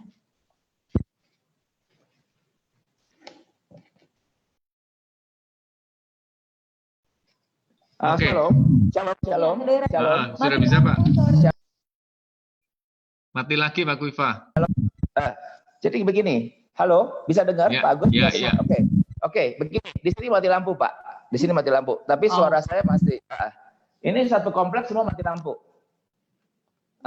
mati lampu, it's okay. Jadi kita dalam kegelapan, ini, tapi suara saya bisa didengar ya Pak Agus ya? Bisa jelas. Ini tidak pernah terjadi loh. Selama saya buka slogan merit dengan lampu kayak gini. Aneh sekali hari ini. Tapi kita Tadi mau berdoa. ini pakai ini. Ini Flashlight. pakai flashlight dari handphone. Rupanya masih ganteng kita. Ini bukan. Ya, oke. Nah, ya. Nah, begini. Saya rasa saya tidak akan lanjutkan dalam hal menyimpulkan. Coba kita open saja waktunya kepada Bapak Ibu yang mau bertanya. Silakan. Ayo, silakan untuk boleh bertanya dan kemudian kita mau menjawab. Boleh tanya ke saya, ke Liana, ke Pak Agus, ke Ibu Vita, silakan. Bisa melalui chat juga, ya. Bisa melalui chat, bisa ditulis. Kalau mau tanya langsung matikan saja mic-nya, silakan. Nyalakan saja mic-nya. Maksudnya di situ dimatikan terus jadi nyala gitu. Waduh, ini kok luar biasa. Ya, ini kita lebih Ya, selamat malam Nah, oke. Mbak Wifa Saya udah, ya, dan ya, benar. Ibu, Ya. Pak Agus dan Bu Vita. Selamat Kami malam Pak Ivan. senang ya bisa ketemu Yes. walaupun di udara. Pak Agus, Bu Vita mau tanya, bagaimana hari-hari itu mengajari anak-anak mengenai pendidikan seks? Itu menarik Pak bagi kami yang punya anak remaja, pemuda mungkin, atau yang mungkin yang masih kecil ya. Gitu. Bagaimana kita menanamkan pendidikan yang baik mengenai seks ini? Ya. Oke, thank you. Ya, mungkin saya bisa mulai menjawab. Saya mengajarkan itu sejak anak-anak kecil, jadi sudah tidak canggung. Saya mulai mengajarkan kenapa kita di dalam tubuh kita itu ada bagian-bagian tertentu yang kita pakai bajunya itu double. Kita harus pakai celana dalam, kita harus pakai pakaian dalam, dan wanita harus pakai bra. Double. Nah, itu saya bilang, itu kita harus menjaga. Itu tuh bagian tubuh yang punya satu yang spesial, yang khusus. Jadi kita harus, anak-anak harus menjaga. Tidak boleh setiap orang Tidak boleh orang melihat. Karena itu dipersiapkan suatu hari kelak ketika kamu besar. Yaitu mulai kulitan luar dulu. Ketika mereka mulai besar, mereka mulai bertanya, kami mulai bicara tentang pacaran itu gimana, tidak boleh kekudusan itu seperti apa, itu mulai bicara. Jadi kalau ditanya caranya gimana, karena itu mulainya kecil, setiap step dalam usia mereka, mereka tanya. Kadang kalau duduk ngomong gitu, kayak seperti anak laki saya tanya ketika dia pacaran. Walaupun dia melewati berbagai macam hal yang berat dalam kehidupannya dia, saya selalu bertanya sama dia. Kamu masih jaga kekudusan? Kamu masih ingat komitmennya? Segala sesuatu kalau anak-anak dalam hal kamu pacaran, kalau kamu melakukan hal-hal ini yang Tuhan tidak suka, itu ada konsekuensinya. Setiap perbuatan kita itu ada konsekuensinya. Ada hukuman di situ. Oke, mungkin untuk Pak Ivan saya tambahkan seperti ini. Relasi orang tua dan anak itu harus ada bangunan trust and friendship. Jadi bagaimana kita membangun persahabatan dengan anak-anak kita, karena biasanya yang kita temuin antara kenapa saya sering mengkonsel orang tua yang bermasalah dengan anaknya, aku kok sulit ya ngomong sama anakku. Pak Agus, saya ngalami masalah ketika aku harus berbicara dengan anakku, mesti ngomong terus masuk ke kamar. Dan itu banyak terjadi antara orang tua dan anak, terjadi komunikasi yang seperti itu. Yang kami lakukan, mungkin setiap kita punya cara. Kami berusaha membangun friendship dengan anak-anak. Kami setiap hari itu tidak harus ngomong serius dengan mereka. Kadang kami guyon, kami ngomong yang receh-receh, kadang kami saling kalau bahasa Jawa itu gasak-gasakan, saling menggoda.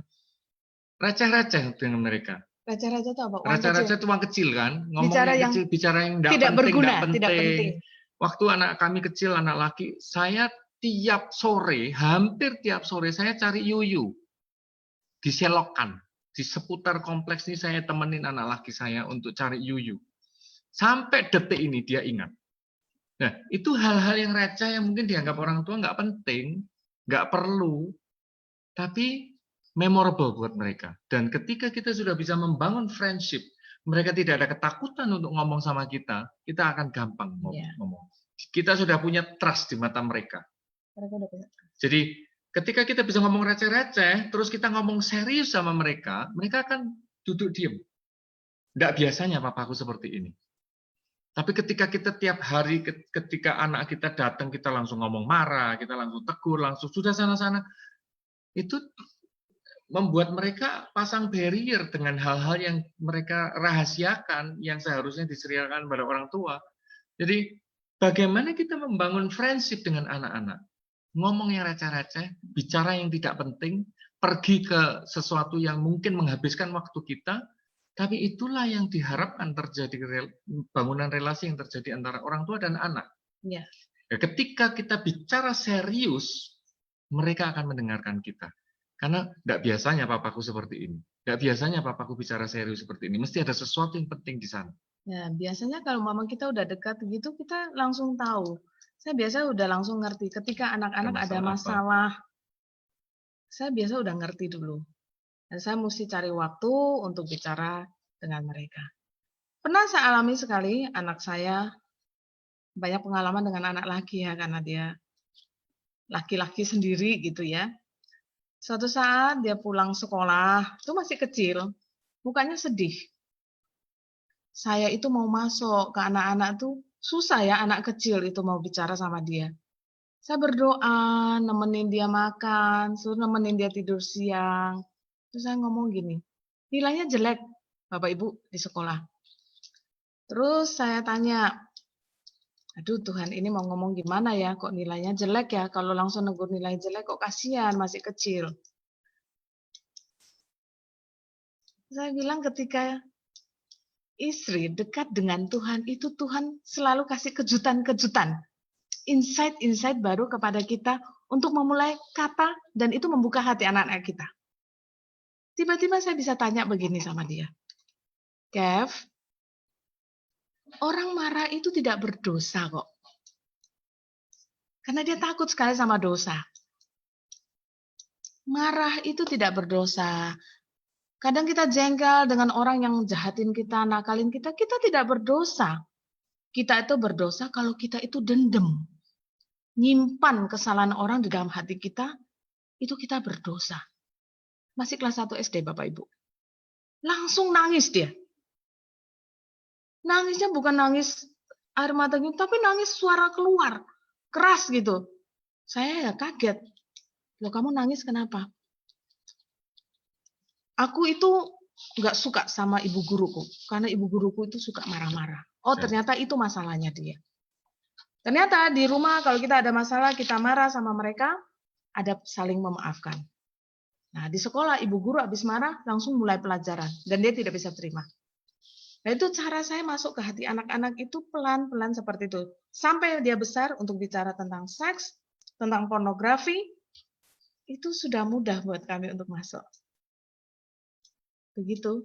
Jadi tidak ada yang terlambat ketika kita punya anak youth belasan tahun, ajak dia keluar sendiri. Saya sering keluar berdua dengan anak laki saya, sekedar makan siang.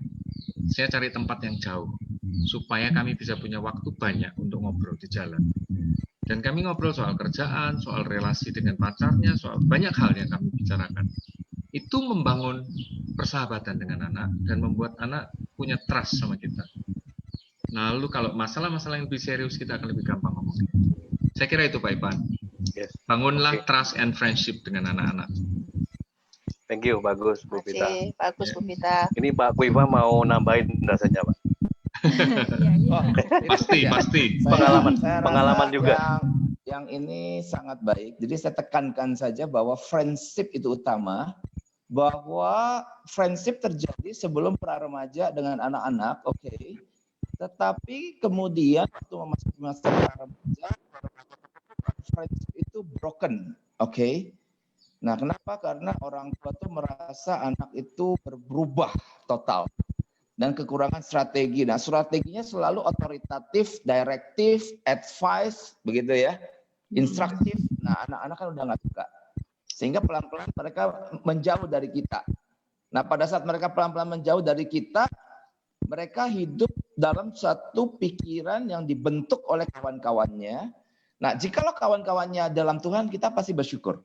Tapi kalau kawan-kawannya adalah orang-orang yang ya kita tahu mereka kuliah, ya mereka terakses dengan masyarakat, dengan society, kita sebenarnya tidak pernah tahu bagaimana iblis itu memang iblis itu bahwa memang jelas suaranya saya Pak Agus bisa Ya, agak terputus-putus dikit-dikit. Kayak kau. Terputus-putus, tapi mungkin di wilayah Pak Agus dimatikan supaya salurannya lempeng. Nah, jadi saya coba ulang ya. Jadi di wilayah saat seorang anak masuk usia remaja dan pemuda, terjadi satu alienasi. Alienasi itu artinya dia tidak memiliki satu persahabatan dengan orang tuanya sendiri. Nah, perjuangan untuk bersahabat dengan mereka, saya mau tegaskan malam hari ini, itu perjuangan orang tua yang memohon pimpinan Tuhan untuk tetap bersahabat dengan anaknya memasuki masa remaja, pemuda, tidak berhenti, sampai dia bekerja, sampai dia menikah, tidak boleh berhenti persahabatan ini. Karena kalau sampai dia broken, maka saya menemukan anak muda banyak yang gagal dalam dunia cinta karena dia tidak mendapatkan suatu advice yang terbaik. Yang terbaik tadi Pak Agus dan Bu Vita sudah sebut. Yang terbaik itu dari parent, betul ya, dari parent. Nah, sehingga nanti kalau anak itu sampai gagal bercinta dalam arti pergaulannya dia salah dengan memilih yang tidak seiman atau apa, kok sampai begitu ya? Itu kita bisa temukan akarnya itu memang hubungan dengan parentnya itu broken. Hubungan dengan parentnya broken. Nah, ini PR kita juga ya, saya dengan Liana, karena anak saya pertama itu sudah kuliah dan sudah yang kedua masuk SMK ini, yang gadis, yang ketiga SMP kelas 2. Maka perjuangan kami di masa corona ini adalah unity. Unity first with God, udah pasti intimacy with God. Kedua unity with spouse, oke. Yang ketiga unity with children, oke. Dan yang keempat unity with self. Artinya memang kalau kita ada kelemahan, kita ada kesalahan, kita ada cacat celah, jangan pernah lupa kita tetap punya Tuhan Yesus yang membela kita. Itu tambahannya sedikit dari saya. Silakan, mungkin Liana. Ya, oke. Pak Ivan. Ya, Pak Agus ada lagi? Nah, enggak. Oke. Ya, Pak Ivan udah. Thank you. Dapat. Thank you, Pak Viva, Liana. Ilmunya. Iya, benar. Karena memang ini penting juga ya, bagaimana sebenarnya relasi kita sebagai suami istri itu sangat mempengaruhi bagaimana anak-anak kita. Nah, juga buat yang lain masih boleh, kita masih buka pertanyaan. Siapa yang mau bertanya lagi, silahkan. Ibu. Ya, oke. Ya, silakan. Saya dengar. Siapa? Nama saya Agus dari Bandung, domisili Bandung. Iya, oke. Kan nikah udah 8 tahun. Seperti dilihat ini istri saya, melihat dari judul itu sangat mengasikkan buat kami karena kami lagi hot-hotnya mungkin. Nah, selain saya takut ini sekarang kan kita lagi menikmatin masa-masa di mana nggak terjadi masalah dengan kehidupan seks kami.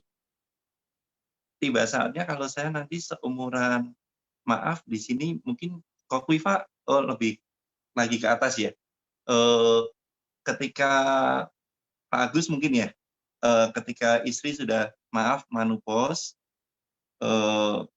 nggak cantik lagi, meskipun sudah didandanin gimana kan, ya namanya kulit keriput kan udah pasti ya.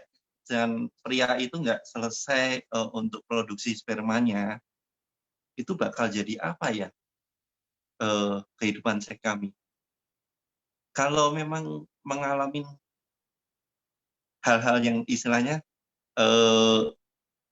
aku nggak bisa lagi melihat kecantikan istriku sekarang, dan tadi ceritakan kita harus umur sehidup semati ya. Gimana ya caranya untuk menjaga itu tetap berapi-api on? ketika istri saya sudah tua, udah menopause, sudah nggak cantik lagi seperti sekarang mungkin. Ya seperti itu, karena kan ini pembekalan kami juga nanti, karena kami yakin kami bakal tua dan kami. Oke, saya jawab Pak Kuifa. Ya, Pak Agus, Bu Vita, silakan jawab dulu karena kayaknya Anda lebih senior. Nanti saya akan tambahkan beberapa hal mungkin yang belum tercakup. Silakan Pak dan Bu Vita. Ya. Jangan takut. Sesama Agus kita harus saling terbuka ya. Jadi sesungguhnya kita nggak perlu setakut itu, karena ketika kita bisa membangun roh dan jiwa dalam relasi suami istri, kita mungkin secara usia menurun, kita secara penampilan degradasi, tapi bangunan roh dan jiwa itu tetap ada. Dan seperti tadi saya katakan, seks bukan menjadi tujuan lagi. Itu masih kita tetap butuhkan, tapi seks tidak menjadi tujuan pernikahan kita lagi.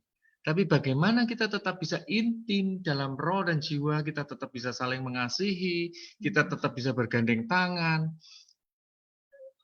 Jadi jangan berpikir bahwa wah nanti kalau sampai aku tua, seksku gimana ya? Kalau istri sudah menopause. Kalau istri sudah menopause, istri saya sudah menopause. Berapa tahun yang lalu ya? Ya. Dua tahun yang lalu sudah menopause. 2-3 tahun yang lalu. Kami masih menikmati meskipun frekuensinya tadi seperti pesawat pembom gitu kan. Kita muter-muter dulu, kalau ada gangguan dikit, oh balik lagi ke pangkalan. Nanti besok kita muter lagi. Itu sampai titik itu. Tapi kami juga tidak merasa bahwa waduh aku kok mulai menurun ya, nggak bisa seperti dulu. Awal menikah bisa setiap hari. Kita seperti pesawat tempur, tapi dengan bertambahnya usia pernikahan itu tidak menjadi target lagi gitu loh. Tapi bagaimana kita menjaga relasi kita tetap baik, menjaga hubungan kita tetap intim dalam roh dan jiwa, karena sekali lagi tubuh itu akan menjadi bonus gitu loh. Kalau bonus itu mbok jelek itu bonus ya lumayan kan gitu loh. Kalau kita kasar istilahnya kalau kita belanja sesuatu ada bonusnya meskipun itu murah, namanya kalau bonus itu kita bisa nikmati gitu kan. Ya, yang perlu dijaga dari roh dan jiwa kita relasi supaya bonus itu tetap bisa kita nikmati. Ya, yang dijaga relasi. Jadi tidak perlu takut nanti kalau menopause gimana, nggak usah takut. Jadi yang kami alami rasa sayang itu tetap dibangun. Jadi kalau kita benar-benar cinta, benar-benar sayang dengan pasangan kita, usia bertambah, sudah menopause, saya rasa malah kehidupan pernikahan seks kami semakin ada suami bertambah istri usia, yang semakin baik kan kita. Ada suami istri yang ternyata begini, waduh kalau istriku nanti sakit, tidak bisa melayani aku lagi, aku gimana ya, seksku gimana ya? Ketika kita membangun roh dan jiwa, keinginan untuk berhubungan seks itu tidak ada lagi. Karena kita mengasihi pasangan kita, dan kita tidak berpikir ke orang lain. Tapi ketika kita bermasalah dengan relasi kita akan berpikir ke arah seks. Pasti kita akan berpikir ke arah seks. Tapi ketika kita menjaga roh dan jiwa kita tetap satu, seks itu menjadi bonus. Jadi aku nggak dikasih bonus juga nggak apa-apa gitu loh. Yang penting utuh, ini tetap utuh, saya terima. Nah itu yang harus menjadi pemikiran kita sekarang. Ketika seks itu menjadi pengejaran dalam pernikahan kita, dalam perkawinan kita akan kecewa pasti. Kita pasti akan kecewa dengan pasangan kita. Menikah 30 tahun apa nggak bosan tiap hari lihat seperti ini? Kebosanan itu akan muncul ketika kita fokusnya hanya pada tubuh. Tapi ketika kita fokus pada roh dan jiwa kita, jiwa pasangan, kita membangun jiwa, kita tidak akan pernah bosan di sana. Dan saya menikmati sampai sekarang. Saya nulis quotes di Instagram saya, bisa di-follow nanti. Cari follower nih, Pak. Jadi, jangan abaikan ciuman dalam berhubungan seks. Karena bibir adalah organ seks yang Tuhan ciptakan untuk kita. Kita bisa terangsang melalui bibir. Kita bisa terangsang melalui pegangan tangan. Jadi, organ seks di tubuh kita itu bukan cuma kelamin. Tapi setiap bagian tubuh kita adalah organ seks yang bisa kita nikmati. Jadi kita bisa bersentuhan, kita bisa berpelukan, kita bisa berciuman tanpa harus dengan seks. Seks itu pelampiasan. Rasanya plong kalau sudah dilampiaskan. Tapi ketika kita bisa membangun jiwa, berpelukan, merasa disayang, itu everything. Dan bonusnya akan diberikan kepada kita. Itu yang bisa kami bagikan. Pak Kuifa bisa tambahkan. Ya, jadi saya pernah menyampaikan satu ceramah. Memang waktu itu saya pembicara tunggal di dalam satu camp keluarga. Yang ternyata pesertanya adalah pasutri-pasutri yang pernikahannya memang sudah cukup senior gitu. Seumur Pak Agus, Bu Vita ke atas lah ya. Nah, salah satu topiknya yang saya diminta untuk disampaikan itu tentang seks begitu. Maka salah satu poin daripada tulisan Rasul Paulus bahwa kamu harus selalu bersama gitu ya. Jadi kalau misalnya mau menjauhi harus persetujuan bersama. Nah, tapi juga kepentingannya berdoa, misalnya mungkin ada pergumulan berat. Tapi katanya jangan lama-lama kan. Kamu harus kembali bersama, hidup bersama karena kamu tidak tahan bertarak. Maka kita bisa melihat di dalam bagian itu, terutama dari tadi yang saya coba sudah jelaskan tentang bagaimana sperma itu terproduksi terus-menerus, maka habits, ya kebiasaan untuk berhubungan seks itu harus tetap ada. Nah, waktu saya ngomong begitu, saya ngelihat ke audiens, maaf kok udah pada senior begitu ya. Saya sampai begini, aduh, maaf kalau kepada Bapak Ibu saya kurang tahu bagaimana ya, begitu loh. Sampai saya jadi kayak saya sorry gitu ya. Nah, terus ya akhirnya ya udah saya lanjutin aja lah itu khotbah ya sampai pokoknya selesai lah. Nah, amin dah beres. Nah begitu amin selesai saya masih di mimbar, tahu-tahu seorang ibu mendekat yang dia cukup senior ya. Nah dia samperin, Pak Kuifa sini saya mau ngomong katanya. Oh ya apa? Itu tadi Bapak bilang itu ya betul, gak usah minta maaf gitu katanya. Saya nih udah menopause udah lama, tapi saya tetap seksually aktif. Iya loh Pak Kuifa, itu kan sekarang kita bisa beli di apotek itu loh yang untuk supaya kita bisa tetap berhubungan itu ada seperti gel, dia bilang. Oh gitu ya. Ya Pak Kuifa jadi tolong ya nanti khotbah kalau lain kali agak jangan kayak tadi ya begitu. Jadi itu sebuah kebenaran ngomongnya ke orang tua, puau iso gitu kan, ditegaskan oleh ibu tersebut bahwa di dalam masa seniornya itu dia mengaku dia masih seksually aktif. Nah, pastinya di wilayah ini memberi satu kepada saya sebuah kesadaran akan sebuah pengalaman ya. Pengalaman satu dengan yang lain orang-orang bisa berbeda.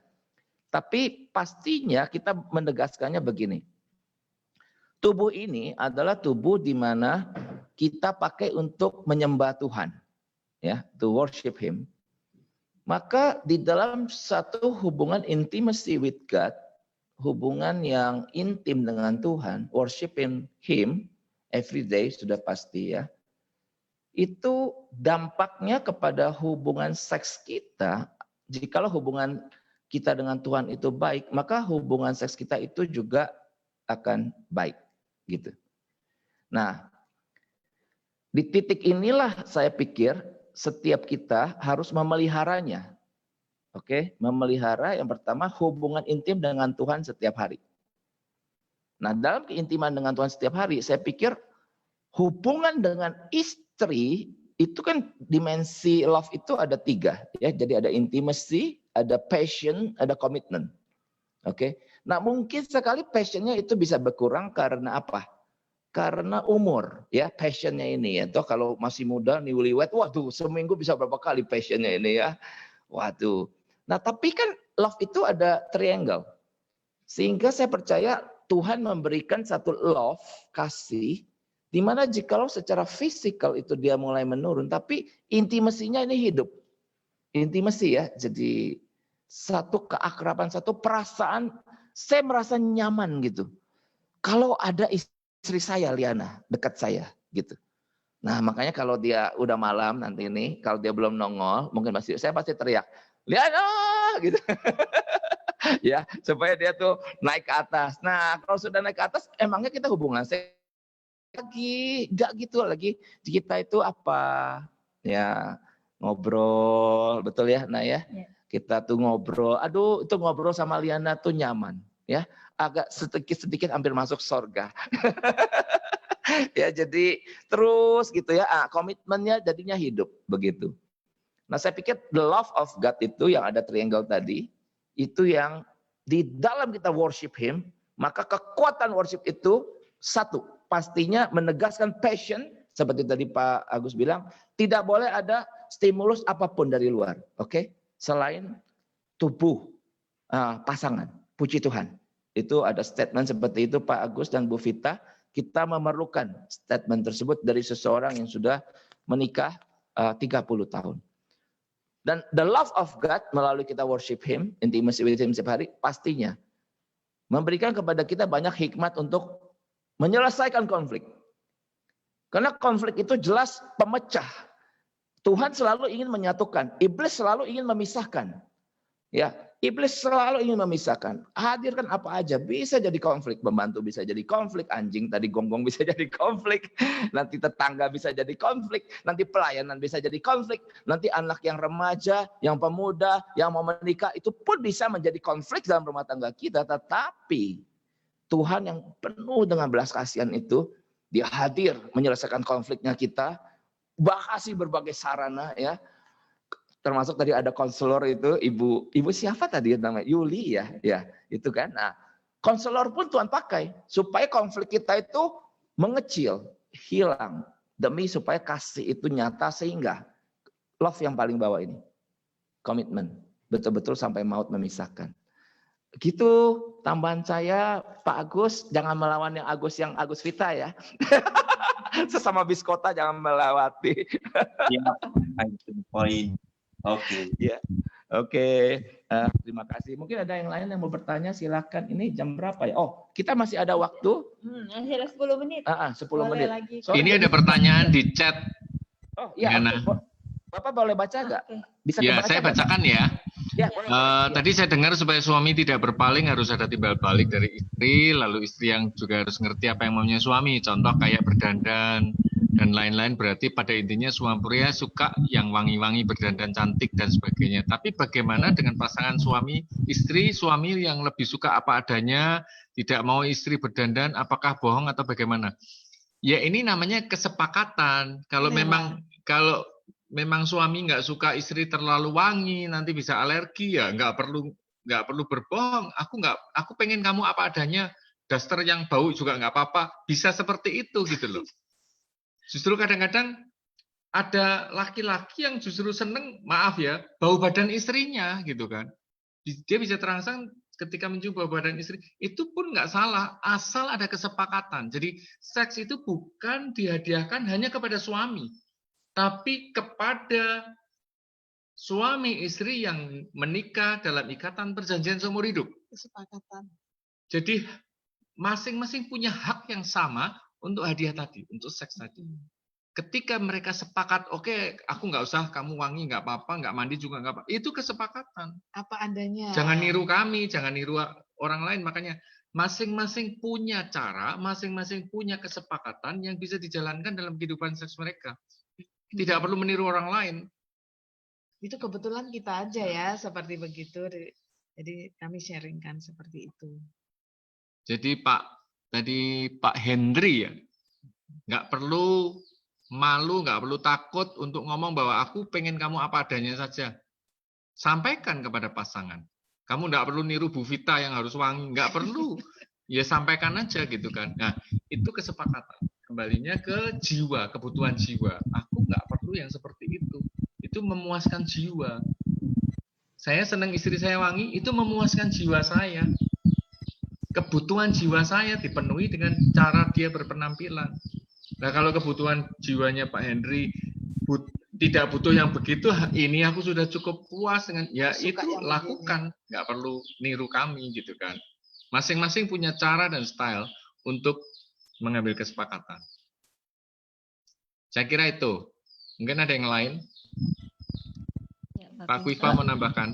Ya, saya taruh sedikit. Di dalam wilayah God's natural law, jadi kita tahu bahwa segala sesuatu terjadi di bawah kolong langit ini atas beberapa hal. Yang saya pahami salah satunya itu adalah God's natural law, artinya hukum alam Allah. Nah, hukum alam Allah adalah suatu hukum alam yang kalau di dalam dunia fisika itu kita bisa lihat, misalnya pen ini, kalau saya lepaskan dia pasti jatuh ke bawah, itu pasti. Nah, di dalam wilayah relasi antar manusia juga ada yang disebut sebagai God's natural law. Jadi ada satu hukum alam Allah yang Tuhan tanam dalam relasi. Nah, itu seperti apa? Seperti begini. Kita tidak akan terlalu suka dengan orang-orang yang maaf ya, bau misalnya. Itu hukum alam Allah gitu. Kita tidak terlalu suka maaf dengan orang yang berantakan. Secara alamiah tuh kita menjauh, paham ya Bapak Ibu ya. Jadi secara alamiah tuh kita secara spontaneous saja, tanpa kita perlu berpikir, kita menjauhi orang yang bau, orang yang berantakan, orang yang kelihatannya tidak bisa mengurus diri. Kita tidak terlalu suka dengan pribadi-pribadi seperti itu. Nah, sehingga di dalam wilayah ini, mungkin suami istri tidak harus seperti Pak Agus atau Ibu Vita yang ada tadi wewangia atau apa, tetapi ada batas minimal yang kita harus pelihara, yaitu tadi beberapa kali disebutkan bersih misalnya, ada merawat diri. Kalau merawat kan nggak perlu barang yang mahal-mahal, ya toh. Nah, sikat gigi ya, saya ingat dulu dosen saya itu, saya nggak apa-apa ya sebut saja namanya ya, Pendeta Yakub Susabda di kelas itu berkata, kalian nanti ya kalau menikah tolong sikat gigi ya, dia bilang begitu. Jadi lucu ya, jadi lucu sekali. Oh, sudah nyala, puji Tuhan. Ya, tolong sikat gigi ya katanya. Jangan biarkan itu mulut tidak dirawat seperti itu ya. Nah, jadi saya paham sekali. Oh, oke. Kenapa sih beliau sampai berkata begitu? Karena di dalam wilayah God's natural law kita ada batasan minimal. Kita nggak mungkin bisa dekat dengan pasangan kalau dia maaf ya. Ya itulah tadi yang saya udah sampaikan. Ini udah nyala nih, puji Tuhan. Nah, mungkin satu pertanyaan lagi sebelum nanti kita akan tutup dalam doa karena ini udah mendekati jam 9. Oke. Silakan. Ya, sebelum pertanyaan saya ingin tambahkan satu poin Pak Kwifa untuk kita bisa suami istri ini bisa mengerti sampai di mana relasi ini bisa terjaga. 3 poin tadi, roh, jiwa, dan tubuh yang kami sampaikan. Mungkin di area roh kita bisa berpura-pura. Kita berdoa bersama, kita bisa nyembat meskipun hati masih gondok, masih jengkel dengan pasangan. Tapi jam doa kita tetap doa. Karena saya dengan istri saya juga begitu. Ketika jam doa kita berdoa, kamu aja yang doa. Berdoa tapi kamu aja yang doa, gitu kan. Jadi dia masih sebel sama saya. Itu di area itu mungkin bisa berpura-pura baik. Di area jiwa, kamu jengkel ya sama? Enggak, aku enggak jengkel. Bisa berpura-pura di situ. Tapi keintiman tubuh, kita tidak bisa berpura-pura. Jadi di ranah tubuh, kita mau bersungguh-sungguh atau tidak itu pasangan kita bisa merasakan. Kita hanya sekedar melayani suami, kita hanya sekedar memuaskan nafsu, atau kita benar-benar mengasihi pasangan. Cara kita memperlakukan pasangan, itu akan terlihat dari saat kita berhubungan seks. Saya kira itu, mungkin bisa pertanyaan berikutnya. Silakan. Mungkin ada satu lagi pertanyaan yang mau disampaikan malam hari ini. Satu lagi. Silakan, ada nggak yang mau bertanya? Bertanyanya kapan lagi adanya? Hah? Kapan lagi? Adanya apanya nih yang ada? Apanya? Halo, boleh diulang? Kapan lagi ada acaranya? Oh, oke. Siapa nih? Iya, saya akan jelaskan. Abis ini kita jelaskan tentang Stronger Married. Oke. Nah, jadi yang pertama, Zoom sharing seperti ini, Family Insight akan adakan 1 bulan 1 kali. Berikutnya saya kalau tidak salah ini ya, saya sudah meminta Pendeta Paul Gunadi PhD. Bulan depan ya. Dia ada dari Amerika akan Zoom dengan kita 7 September. Jadi tema ada 2 hal yang kami mau bicara yang belum diputuskan, yaitu tentang children without parent. ya children without parent, atau yang kedua itu tentang hubungan yang sudah karatan. Nah, hubungan sudah karatan itu kalau udah menikah bertahun-tahun itu mau diperbaiki gimana? Ini nanti ya, tunggu ya Bapak Ibu. Nah, yang berikutnya itu 12 Oktober ya, Pendeta Julianto Simanjuntak ya. Beliau adalah juga seorang praktisi pernikahan, nanti akan juga hadir di Zoom sharing. Oke. Nah, yang berikutnya yang saya mau coba jelaskan, coba Liana tentang ini. Ya, kami juga udah membuka kelas untuk banyak pasutri yang sudah berlangsung 2 gelombang. Jadi kita di gelombang 2 ini sampai angkatan 10 dan nanti mulai bulan September kita buka registration lagi untuk angkatan gelombang ketiga, mulai dari angkatan 11 sampai angkatan ke-15. Jadi kalau di Stronger Marriage ini ada 4 kali pertemuan Zoom, kita akan merangkum 4 hal yang penting dalam 4 pertemuan tersebut menjadi dasar untuk kita bisa makin kokoh gitu sebagai suami istri ya, berjalan bersama-sama membangun pernikahan yang sesuai dengan God design. Nah, habis itu nanti ada mentoring dan juga setiap kali ada session-session seperti ini pasti alumni semua akan diundang gitu. Ya, jadi kelas Stronger Marriage, puji Tuhan, saya dengan Liana mulai tanggal 1 Mei, itu angkatan 1, 7 Mei angkatan 2, dan seterusnya sampai hari ini sudah 9 angkatan. Nah, Jumat ini akan angkatan ke-10 itu sudah akan berkumpul 10 full timer. Nah, kalau saya sebut full timer, dia artinya hamba Tuhan. Oke, hamba Tuhan. Menutup gelombang 2. Dan gelombang 3 akan kita mulai bulan September tanggal 11. Tadi sudah ada yang mendaftar. Sudah ada yang mendaftar, puji Tuhan, untuk angkatan 11. Silakan Bapak Ibu yang mau mendaftar bisa hubungi nomor handphone Liana ya, 0813 2122 6719. Oke. Saya rasa tidak bisa memperpanjang waktu lagi, kita akan tutup dalam doa ya. Mari kita berdoa. Ya, sebentar. Ya. Kalau misalnya yang ada yang mau bertanya tapi belum kepikir sekarang, masih ada grup ya kita ya. Jadi di grup itu dipersilahkan untuk mau bertanya di chat aja langsung. Oke, terima kasih. Mari kita berdoa ya. Bapak dalam kerajaan surga, terima kasih kami sudah menyampaikan apa yang harus kami sampaikan. Dan Roh-Mu yang kudus kiranya bertahta, berkarya, memimpin, juga memberikan breakthrough kepada setiap kami supaya kami boleh keluar sebagai pemenang. Dan kami tidak mau dikalahkan oleh satu dosa masa lalu kami yang terus bertahta dalam hidup kami dan membuat hubungan kami dengan Tuhan menjadi lesu, menjadi redup.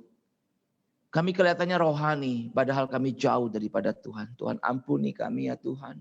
Ampuni kami ya Tuhan, jikalau kami memiliki dosa-dosa tertentu yang kami pelihara. Kini Engkau Tuhan mau bertahta. Sekali lagi bertahta, kami mengundang Tuhan on behalf the congregation ya Tuhan. Kiranya Tuhan Engkau menyinari kami dengan wajah-Mu yang memberi kami damai sejahtera. Terima kasih Bapa, berkati kami semua. Dalam nama Tuhan Yesus kami serahkan doa ini. Amin. Thank you semuanya, thank you Pak Agus, Bu Vita, terima kasih ya. Juga mohon maaf itu PLN itu. Ada gangguan sedikit. Ya, thank you semuanya juga yang udah meluangkan waktunya belajar bersama-sama. Iya. Terima kasih semuanya. Bila Tuhan sendiri akan memberkati Bapak Ibu sekalian. Terima kasih Pak Kuifa, Bu Liana. Terima kasih Pak Kuifa, terima kasih Liana. Terima kasih teman-teman yang sudah mau bergabung. Terima kasih Bapak Ibu semuanya. Tuhan memberkati. Terima kasih Pak Agus, Pak Ferry, Bu Elis, Pak Ivan, Bu Liana, Pak Kuifa. terima kasih. Bu Meli, Pak Jono. Thank you. Yang saya kenal Pak Merang, Pak Takwen, Pak Yongjong, Bu Fang Fang dari Salatiga. Pak Kuifa ada dari Tenggarong loh. Oh iya, Pak Merang dari Tenggarong. Ya. Ada Pak Yesi juga. Terima kasih semuanya, Tuhan Pak berkati. Yohanes sama Bu Listi. Oke, terima kasih semuanya. Lydia, Dina, terus Lucia sama siapa lagi nih? Denny Messi. Yang saya kenal ini. Deborah Tiur Tambunan. Terima kasih sudah bergabung. Terima kasih Bapak, Ibu. Oke Pak Kwifa.